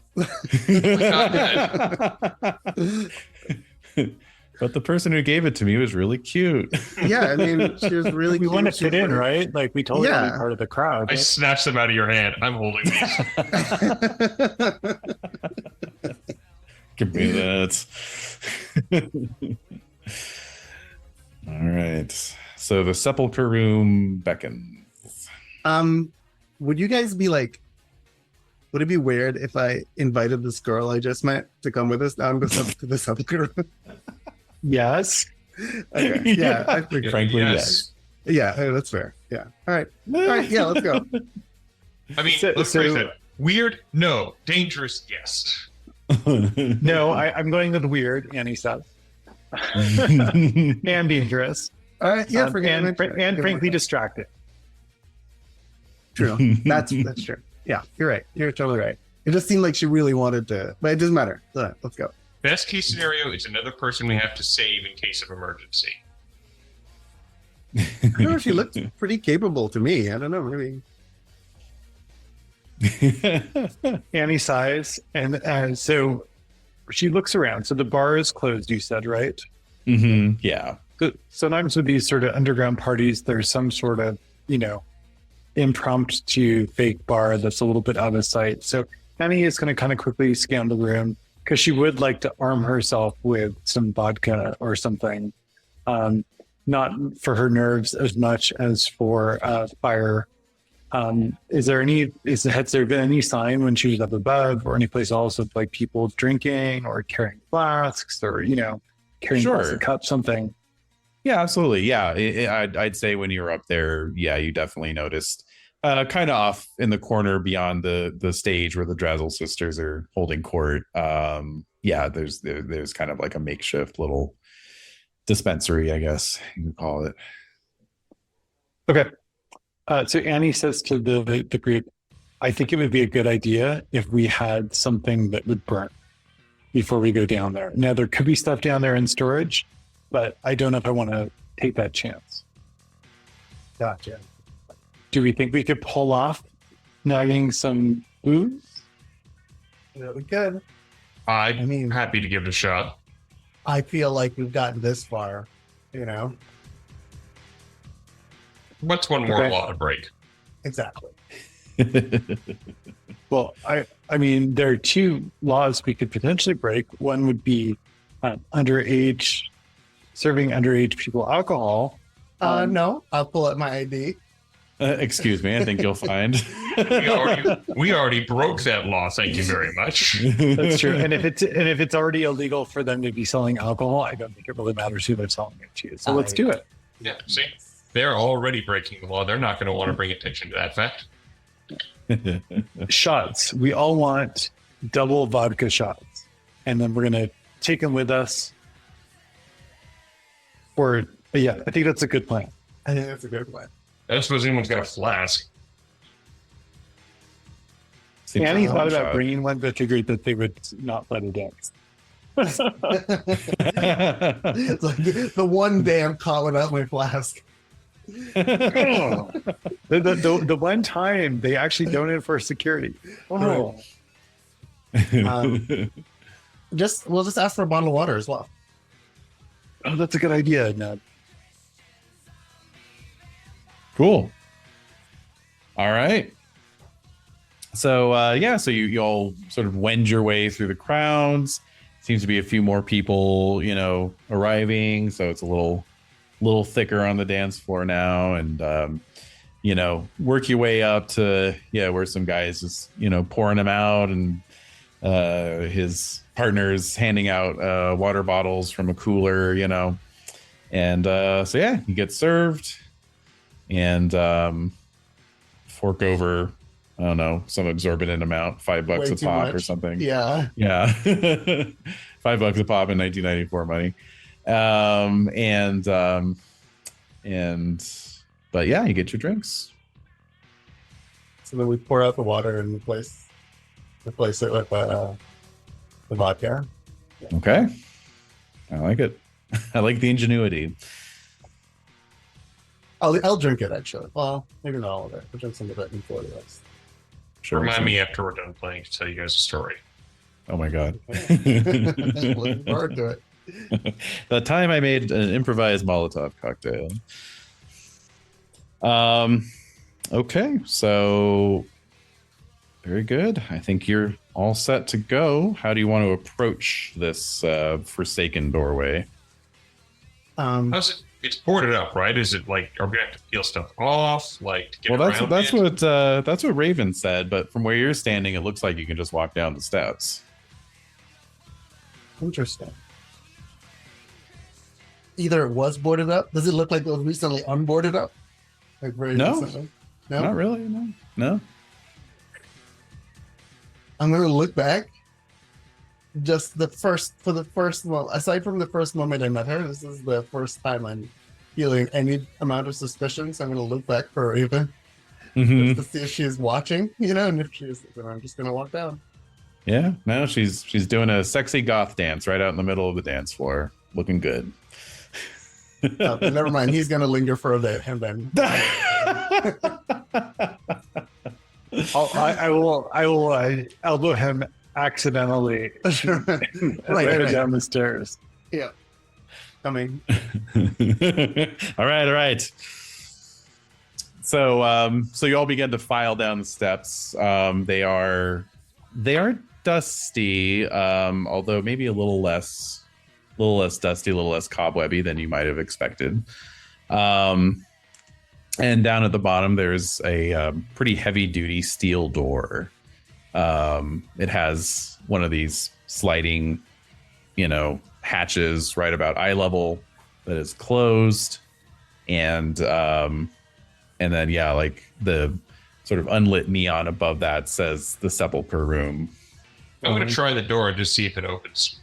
Yeah, no, it is definitely secured, definitely locked. Is it like a lock that I can see kind of a thing, or is it like locking on the inside? It is the kind of lock that you could definitely try and pick. Okay. Well, I believe We didn't get you those lockpicks, but we didn't. I'm going to try to improvise some lockpicks. Does anybody have any like an hairpin or anything like that?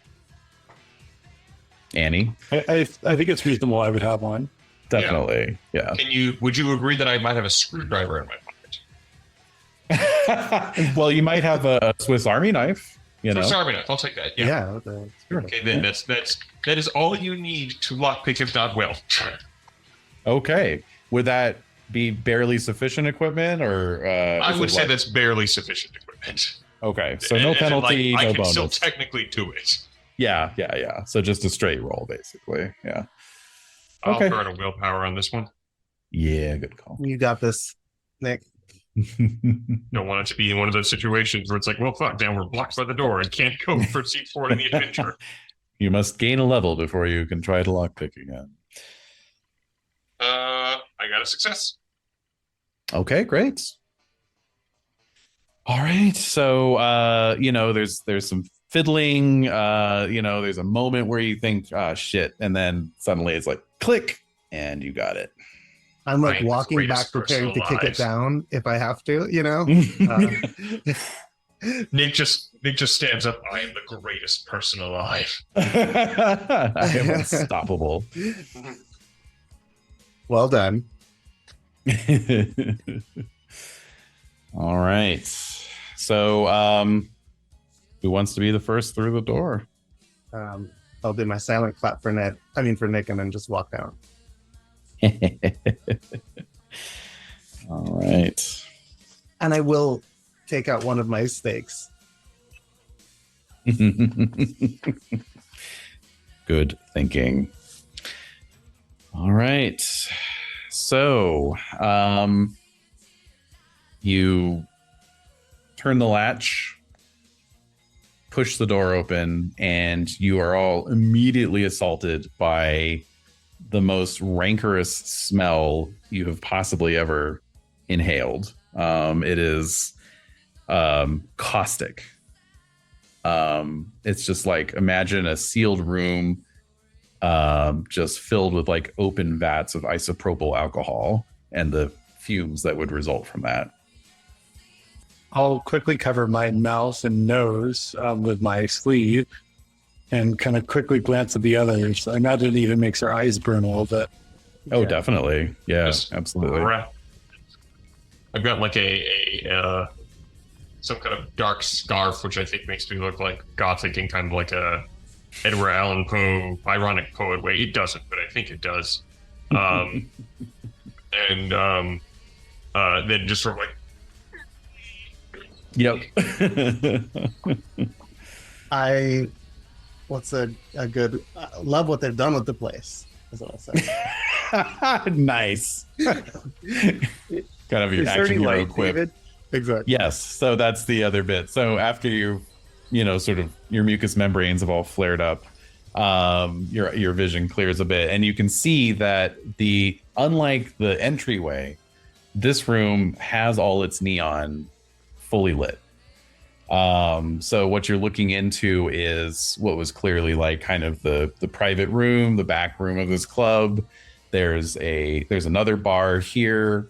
There's like a long couch with like black vinyl upholstery, other little booths towards the back, and all of it is just like drenched in this like lurid purple, because that's the color of the neon that's burning and reflecting off a bunch of mirrored surfaces and so forth. And there's like dark black shag carpeting.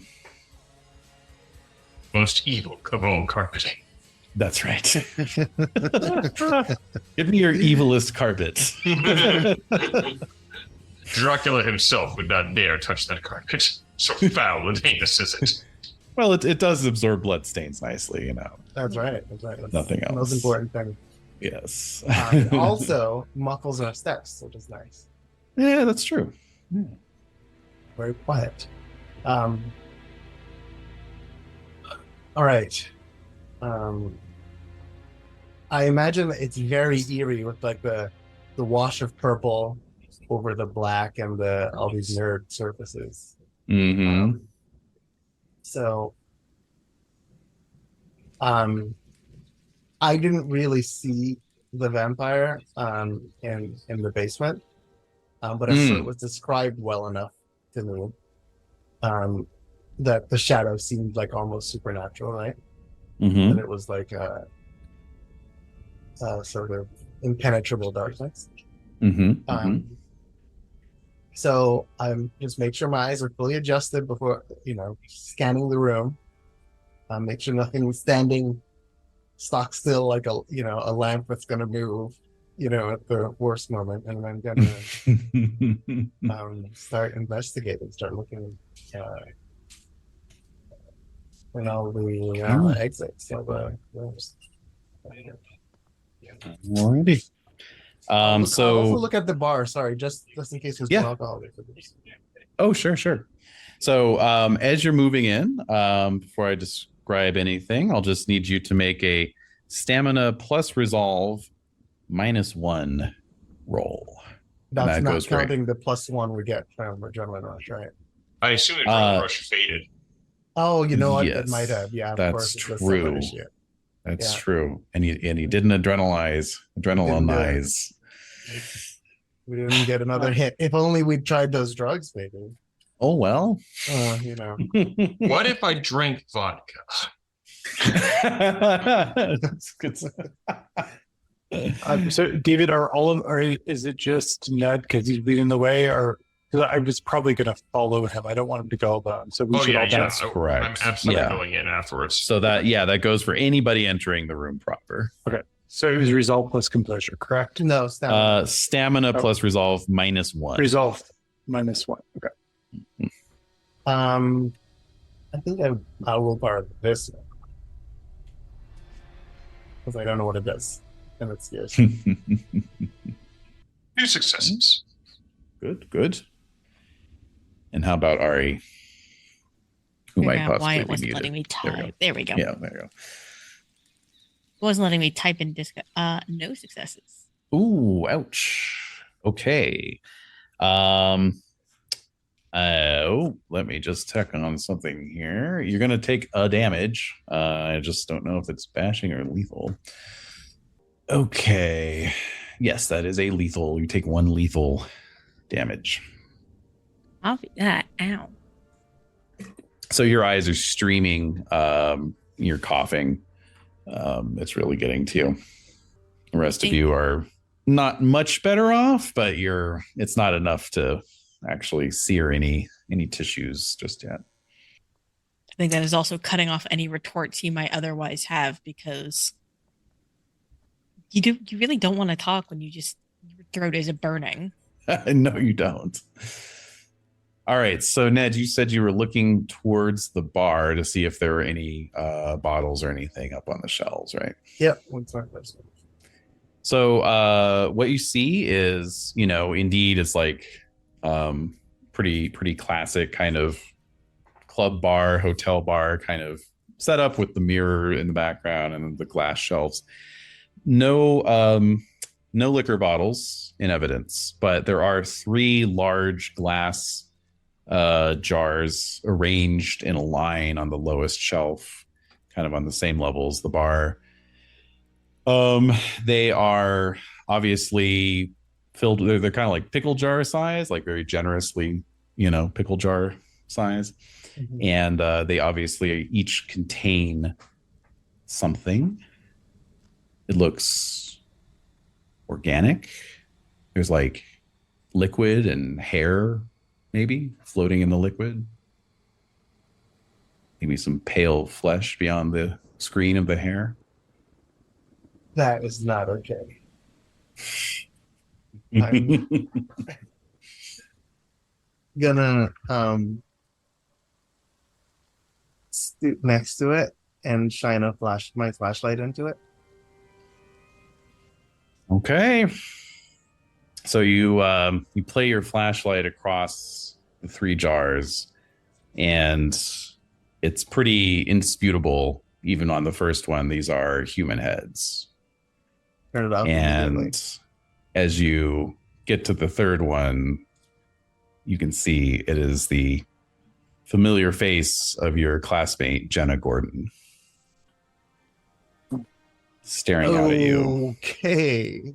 I stand up and I turn mute to look at the others. And I do like a hand sign that can't mean anything to them. I'm trying to express. I don't think I know what I'm trying to express. Fair. He's trying to communicate. I don't know if we should run or what to do now, but everything is bad. You know, that's what he's trying to do. And then he's going to abandon the effort and walk over and whisper into, let's say, Annie was closest, so Annie's ear. I think I just found Jenna, a piece of Jenna in the jar. That's what I'm saying. Piece of Jenna in the jar. So Annie's instinct would be to turn to him and say, well, how do you know it's Jenna? But I think in that moment, she maybe catches his eye and then quickly glances over at Nick and then also sees that Ari's, suffering and says, let's go. And she just quickly ushers everyone out. All right. And let's get a breaking point roll for Ned with a -7? 3, we'll say. -3. -7. Okay. That's 3 dice. Okay. Looks like nothing. Failure. Yep. Yeah. All right. So is that Dot and Spooked or Shaken would both be Shaken, I think. Okay. I don't think he's tempted to look at any more strange jars for the near future.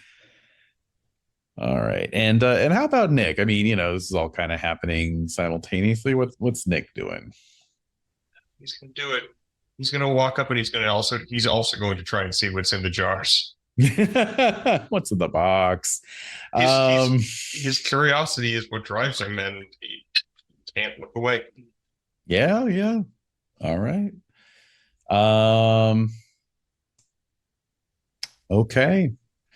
Cool. So let's have you make your favorite roll, Wisp plus Composure, and see if you spot anything aside from the heads.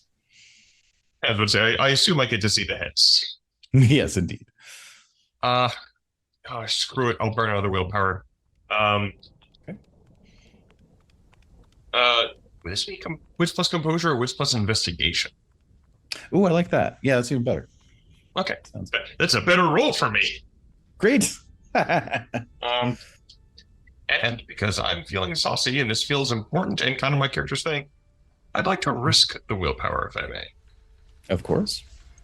Let me remind myself what my options are with that.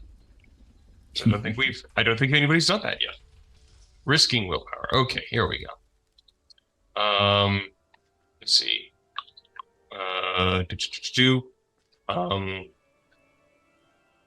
I can choose to either gain a 3 dice bonus, achieve exceptional success on 3 successes instead of 5, gain +1 to the attack, weapons, damage bonus, which is not relevant here, gain the 9 again quality, or remove the 10. I will take add 3 and exceptional on 3 successes instead of 5. Okay. But if I fail, it becomes a dramatic failure. The best Mhm. kind of failure. The best kind. Yes. Okay. So wits 2, investigation 2, extra 3 dice for my willpower. 2 successes. God damn it. 2, you say? 2 successes. Okay, cool. All right. And in case you were worrying whether or not I'm being honest with my dice rolls, I feel like I just proved it pretty Well, yeah, substantially I know, there. right? Okay, great. So yeah, so you're sort of peering maybe from a slightly different angle to what Ned was looking at, and so we'll do your breaking point roll shortly here, but as you're kind of trying to make out, like, what am I looking at? Something else catches your eye, and it's in the sort of shelves under the cabinet, right? You know, like where they would keep the supplies, the non-sexy liquor supplies. And you see that it's been made into this kind of ersatz bookshelf. And you know, you see like just this kind of random hodgepodge. The two, there seem to be like a lot of well-worn paperbacks, but the 2 titles that really jump out at you is there's a copy of Grey's Anatomy, which is pretty unmistakable due to its size and whatnot, and also rather unmistakable for you particularly, or any of you really, a Pasadena High School yearbook. I grab both. Okay. All right. So you grab those, and let's do that breaking point roll with the -3. And I get a +1 because I'm a cat. Mhm. You also get tabs. They're great. And this result was composure, correct? Mhm. 2, 3, 1. -3 is -2. No successes. Okay, so makes sense. So lose that dot, and your choice of shaken, spooked, or guilty. Guilty. I think he always. I think we established that Nick was the only one who kind of knew what had actually happened to her. Or he kind of figured it out, but left it alone because it was her story to tell, not his. Mhm. And now he feels guilty because she's gone, and he could have maybe made it better. Makes total sense. Yeah. All right, so y'all booking it out of there. Yes. So yeah. Okay. Oh, I will say one other thing, Nick, that you noticed that was down at the far end of the bar was a meat locker. Cool. Not opening that right now. Yeah. Just figured I should mention it. Appreciate it. All right. So all right, so you all get the hell out of there. And what is your plan of egress as the door to the sepulcher room shuts behind you? I Oh, go on. move to the crowd, try not to get noticed, slip out the front door. I mean, I assume people aren't leaving the front door. That is a thing people do at clubs. Sure, they come and go, absolutely. So the only really suspicious thing would be the gigantic book that you're carrying. So I imagine we'll probably want to, if you don't think to do this, Annie's going to try to get it under the Ned's leather jacket or something. Yeah, I could probably fit it relatively discreet. Relatively discreet. I mean, I guess it could be a prop since we're goths, but I do just kind of thinking have of- I'm going for like a kind of Byronic poet vibe with my goth outfit. Yeah.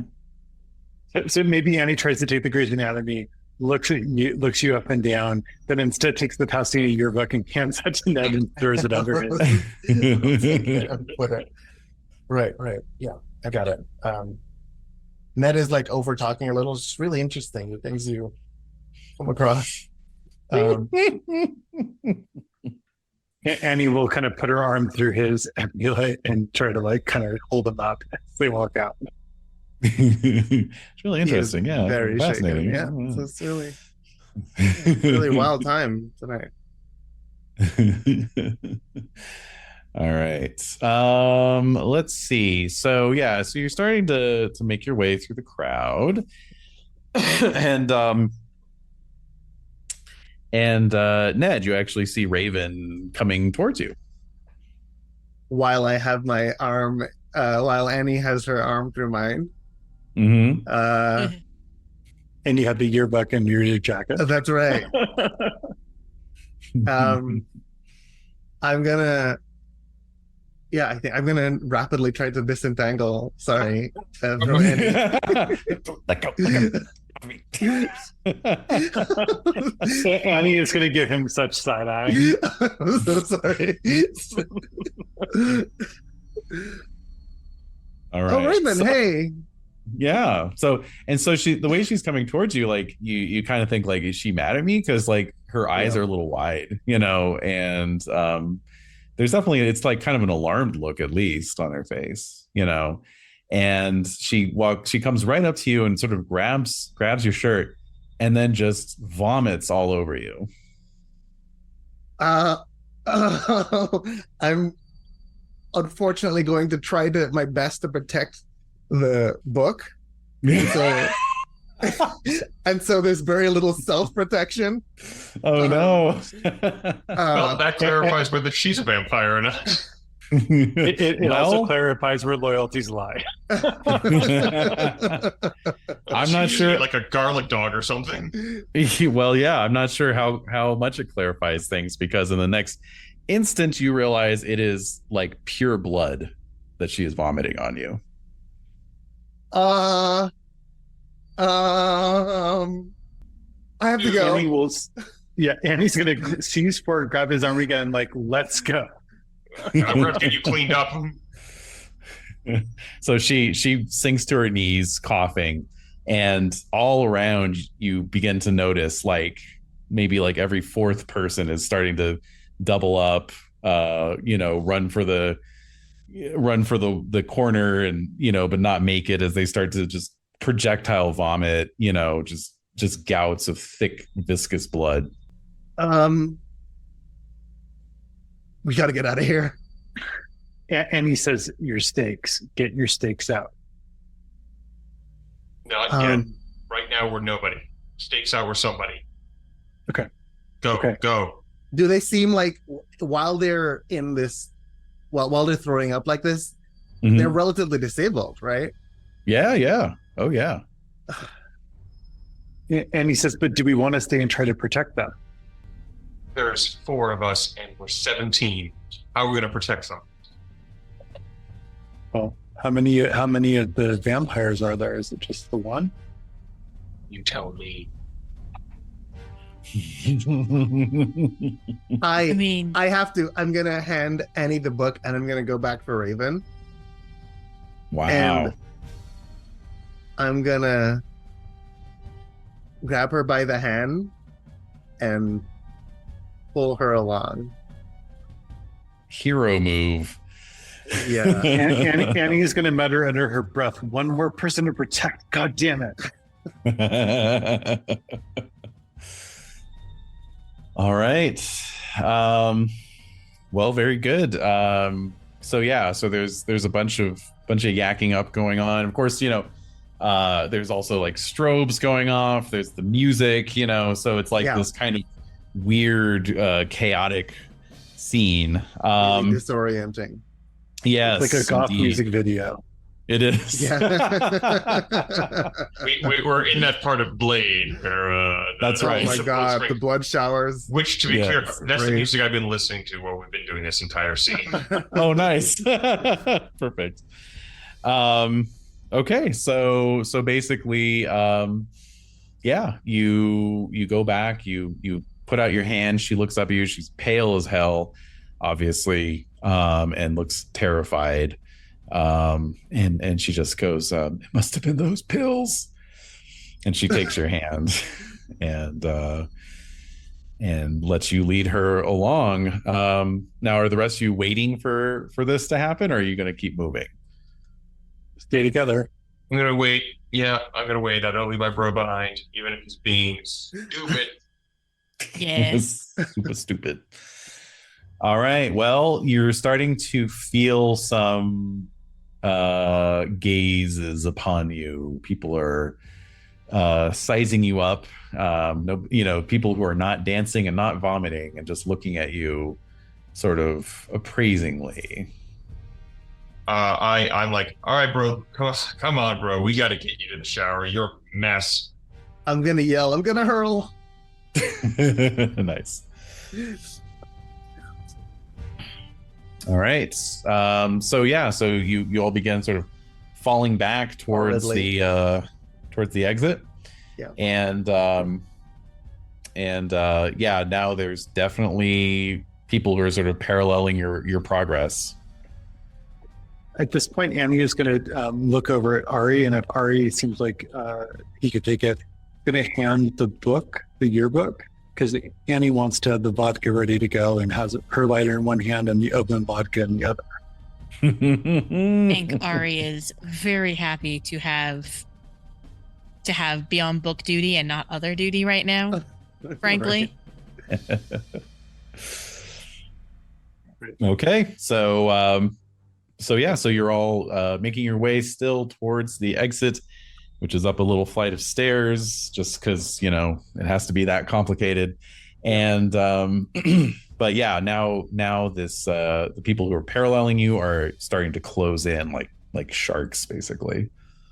So are they behind us on the stairs, or are they nearing us on the ground? Fortunately, there doesn't seem to be anyone blocking your progress on the stairs, but they are anticipating that you're going to reach the stairs, and so there are some who are trying to move to head you off. There are others who are just making a beeline directly for you.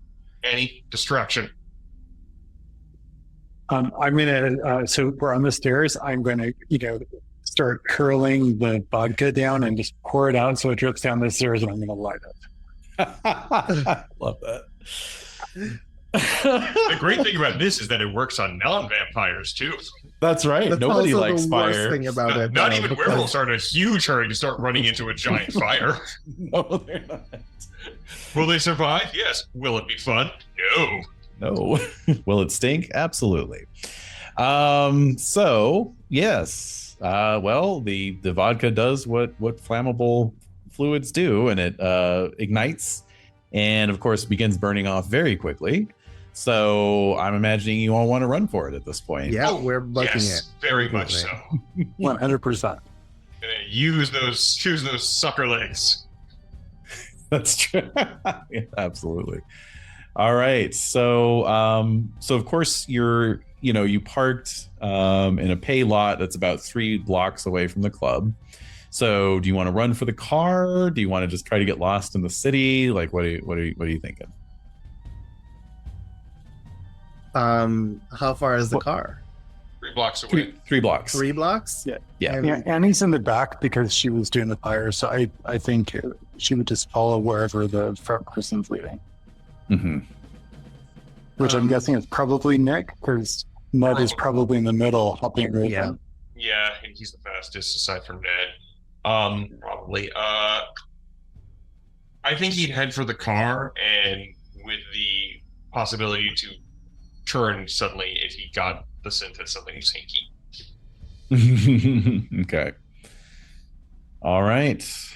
I'm gonna take the jacket off and drop it Mhm. because it's covered in blood, and I'm worried that they can track me with it. Seriously.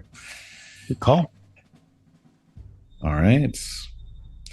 Okay, so very good. So we're gonna run. We're gonna do a little chase here. I'll give you all the edge since you got a little bit of head start and you had the fire.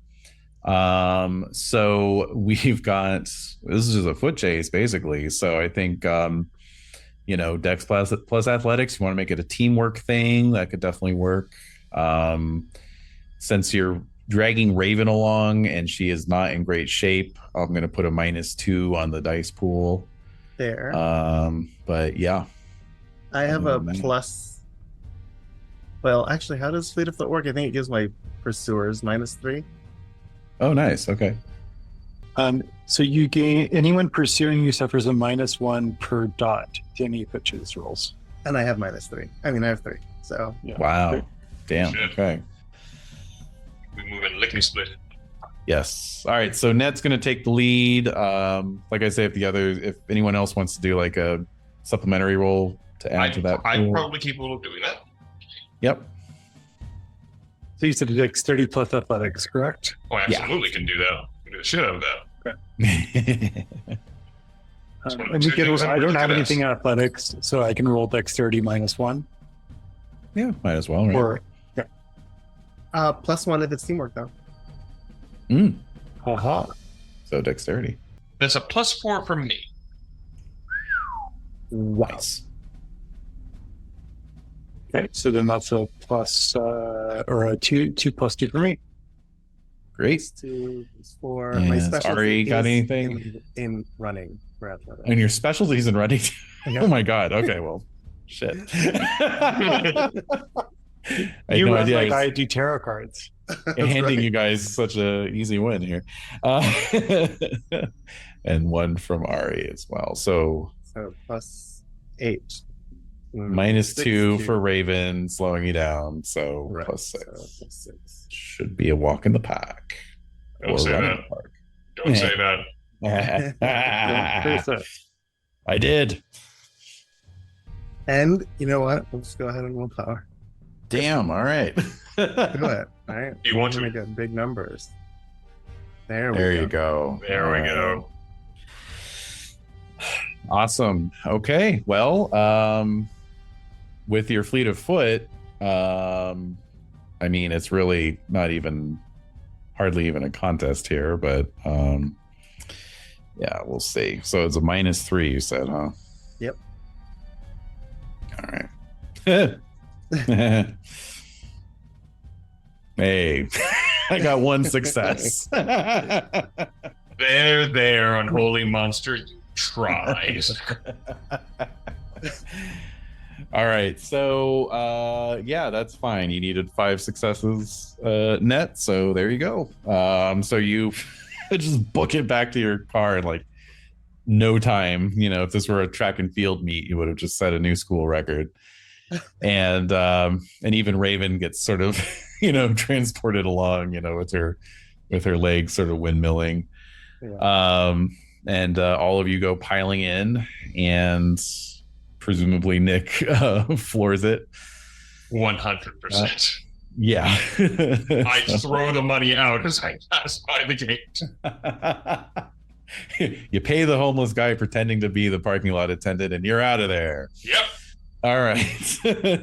So yeah. So cut to a few minutes later, you're on the freeway. It is, midnight, so traffic is light. And so it'll only take us half an hour as opposed to That's right. 45 minutes. yeah, that's right. And the street lights are kind of washing over you, one after another as you drive along. And everything that just happened kind of sinks in. Raven's leaning her head on Ned's shoulder. She seems okay. She's not vomiting anymore, at least, and is not losing consciousness or anything else alarming. So Annie, I think, would lean over to Ned at this point. Let's imagine it's okay that Annie's in the back on the other side of Ned. Sure. And Annie's going to lean over and says, "Are you going to ask her?"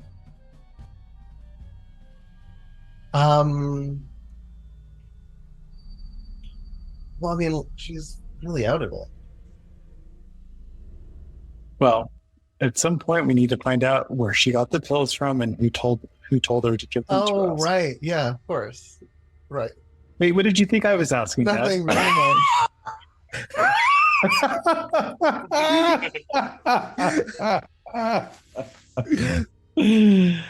Oh Lord.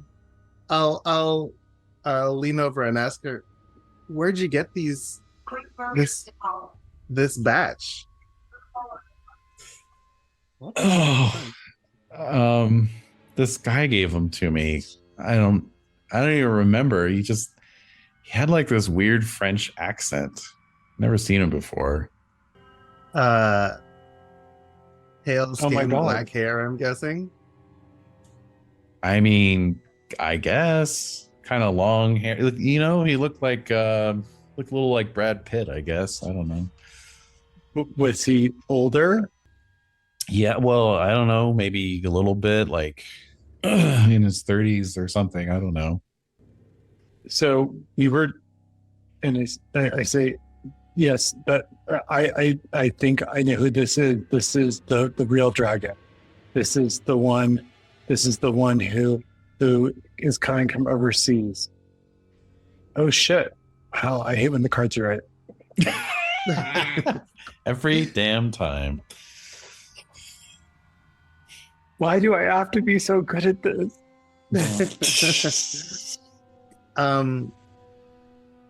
So we should tell. Oh, what was her name? I wrote it down somewhere. What was the Beth? name? Beth. Thank you. It is Beth. We should let Beth know what's going on, right? Yeah. Pull over. Let's call from the payphone. I think we should take her to a hospital first. Well, She there are just people in vomited a hospitals. lot of blood. There are payphones at hospitals. True. Yeah, true. Annie's Do been you really, want to tell the really hospital kind of. why we did this? I was going to drop her off. Yeah. Do you want to explain to your parents why we dropped off a girl who was vomiting blood in a hospital? I Good should know, Samaritan? Ned.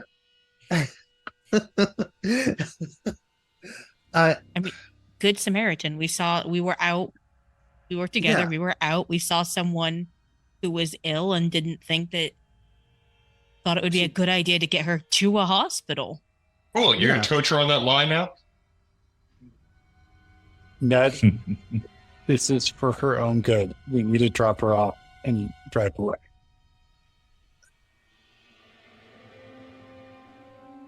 Yeah, of course. I'm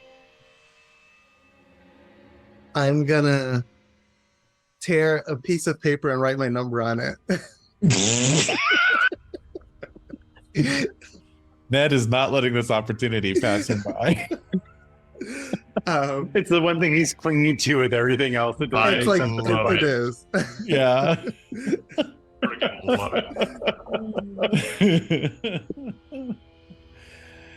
All right. Well, it looks like, I mean, presuming you were heading back towards home from Hollywood, your best bet would be the USC or UCLA. Hollywood Presbyterian. Hollywood Presbyterian. That's what I wanted to say. Who had the books? At this point, I think I've got them. You got the yearbook. Yeah. You've got the yearbook. I've got Grey's Anatomy.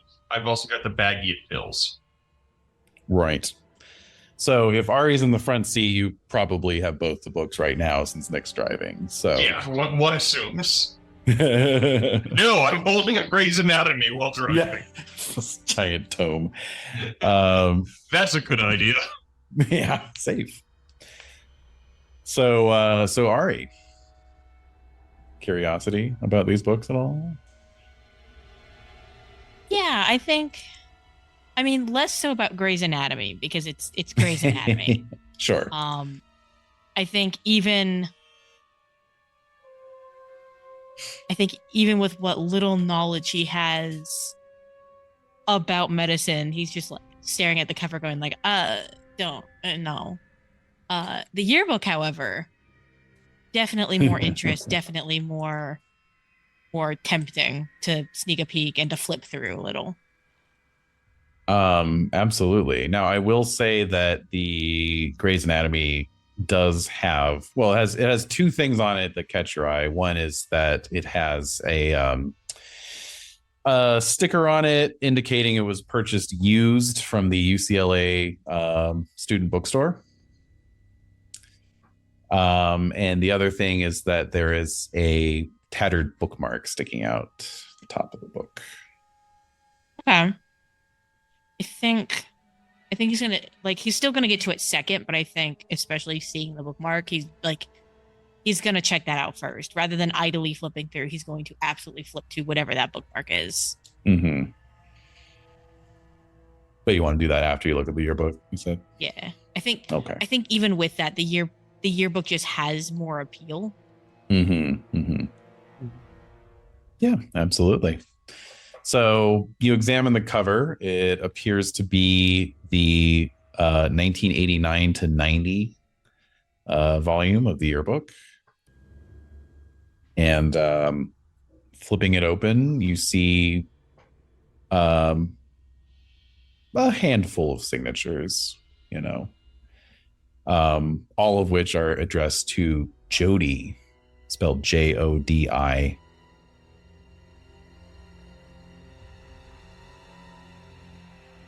Is that? I was gonna ask if that name rings familiar in any sense, but I don't know why it would. I don't know if maybe because we know. I almost said Raven, which is not who I meant at all. Mistress Black's actual agent. Yes, we Karen. know, yeah, and we know, this. It feels like that is a name we have not run into, and I am trying to go back in my memory and be like, is this a name we have run into? But I don't believe so. I don't recognize it personally. Yeah, so I think that's the name he's going to keep in mind then as he's flipping through. Is there any hint as to is there any reference to graduating or to any particular thing, so that as he's flipping through, he's looking through seniors or juniors or whatever. So there's a lot of the general tenor of the signatures is all very laudatory, you're gonna, Jody, you're gonna kick ass in medical school, and Jody, good luck at UCLA and stuff like that. Okay, yeah, then he's definitely flipping through seniors first. Mm-hmm. Seeing kind of seeing who that could be amongst the seniors and getting a picture to put to the name. So Pasadena High School's pretty large school, graduating class, couple hundred people. But you don't really have to flip very far because, right near the front, there's a, picture of clubs and organizations, and so there's the honors club, and you can see, the dozen or so people who are in it. And front and center is a beaming, kind of nerdy looking blonde girl. And underneath it says, class valedictorian Jody Barnett, plus the other names. Dope. Yeah, and then kind of as we're driving along, I don't know if I would say in addition to whatever conversation, more kind of interjecting himself into whatever conversation might already be happening. Mm-hmm. Is just yo, I think this Jody chick, I think this is her book, not just her yearbook, but her book. And kind of holds up the Grey's Anatomy as if anyone is actually paying attention or can see it in the dark car.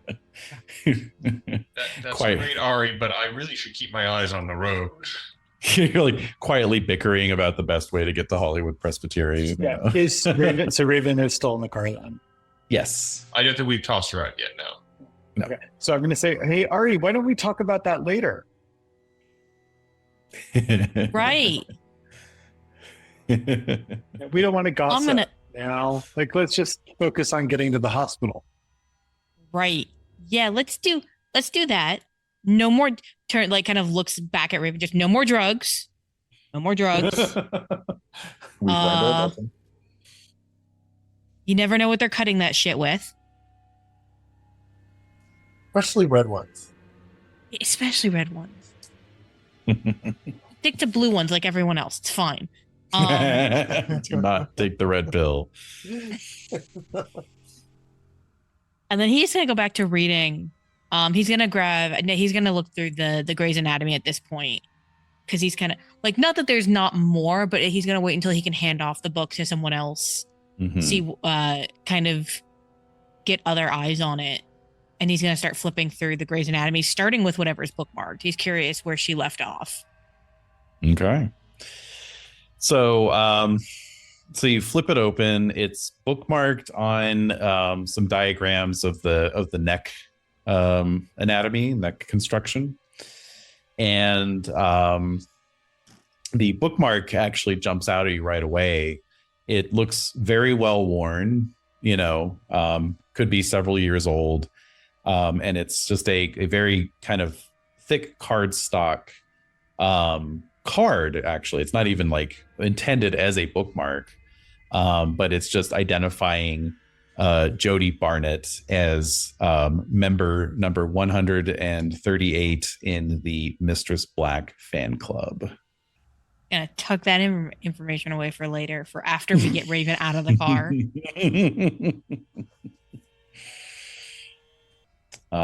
Other than that, flipping through the book, you see, what you would expect, passages of text highlighted, some diagrams dog-eared for reference, mostly concerning the cranium and the neck.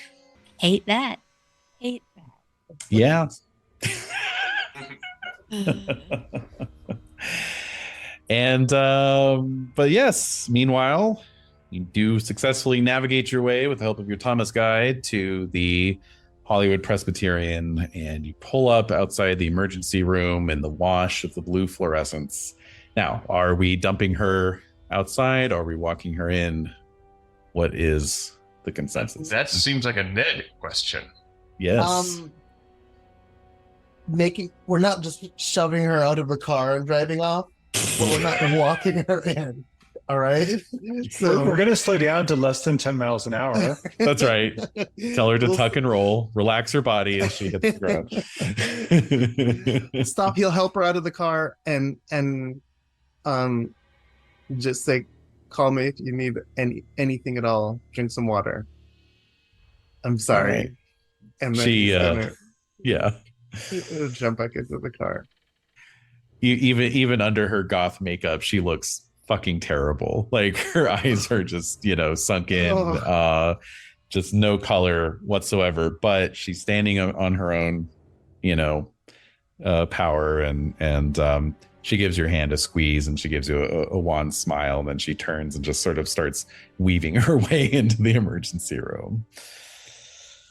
So, Ned, all right. Yeah, gets back into the car eventually, and then says, happy, and looks back a couple of times, but then, all right, what'd you find? So the yearbook, I don't know why my brain decided to say Linda instead of Jody for a second there. And I was like, that is not the right name. The yearbook belonged to a Jody, right? About to head off to UCLA med school. Don't know if she made it at least as far as to get this, and holds up the copy of Grey's Anatomy, and to learn a lot about necks. And also she was a big fan of Mistress Black. And so I think we have, for fuck's sake. I think we have vampire number 2. Or copycat. Yeah, or Mistress Black number 2. I don't know. I Jeez preserve the hand. Louise. How many people were chasing us back there? I swear. I don't know. I was busy running. Oh, Yeah. same. Did not look. Did not want to look, and did not look. Okay, I have been meaning to ask you, Ned, and now that we're all together and there's no one else around, how did you know it was Jenna in the jar? What? I He looks visibly uncomfortable. Um, I saw her. It was her head. Yeah. Sorry too. I shone the light on it. It was her. I swear it was. Okay, so we have a possible vampire slash Mistress Black and or Mistress Black copycat who is preying on students at Pasadena High School. Yeah. He closes his eyes for a second and then opens them real quick because the image is burned. It's like burned into the back of his eyelid, and he says, "Yeah, I think let's call Beth." Yeah. Find a pavement. We need to call that now. All right. I think that's a great button. Let's call Beth to end it off on. So we will call it there for this chapter. That was a great one, guys. That was good times. That was Jeez. good. It was the juice. Thank God I didn't take no kill, huh? Serious. I know. I'm like, oh man, is he gonna take it? Good rule of thumb in life. Yes. If a total stranger hands you an unmarked pharmaceutical at a club, do not take it. Turns out. All right. And so beats, do we have any aspirations filled? I fulfilled one aspiration, which was to ask the vampire a question. Oh, yeah, that's right. About Gravity Hill. Do I get a beat for attempting to find out the truth of Gravity Hill? Because it's been kind of in the background. It has indeed. And I think that's fine. Yes, absolutely. I had man, I wish I'd kept getting a chase, but I did resolve it last time with the car chase. I had meet a vampire, which I don't know that I technically did because I didn't meet the one in the basement and I didn't talk to any of our pursuers. I don't know if I did. So that's really a GM call. Oh boy. I mean, that's true. But you were affected by a vampire's powers. You got your head messed with. So yeah. I'm gonna say that's close enough. Okay, and then I had another one that was come in clutch. Oh, definitely. Oh yeah. Absolutely. Awesome. So for Annie, I had two short-term aspirations. One was to hurt the vampire, which I think Annie went into the session wanting to do, but then I think that Annie quickly lost that train and in the end was more happy to get the information out of it. So I don't think I fulfilled that one. The other one was to impress Beth, which I think I'm going to keep for the beginning of the next scene where we will get a chance to impress her with all of our bravery. I did fulfill at least one aspiration. I completed my an aspiration condition. Yes. So I did satisfy inspired. I also like to make the case that I declared guilty, which was from a previous breaking point by doing my confession and my apology to the group. Yeah, definitely. Yeah, absolutely. Okay. And then we get a beat for every integrity roll we did, right? That's right. Every breaking point roll. Plus which there were two, a handful. Yeah, at least two. And of course, a beat for completing the session. Right.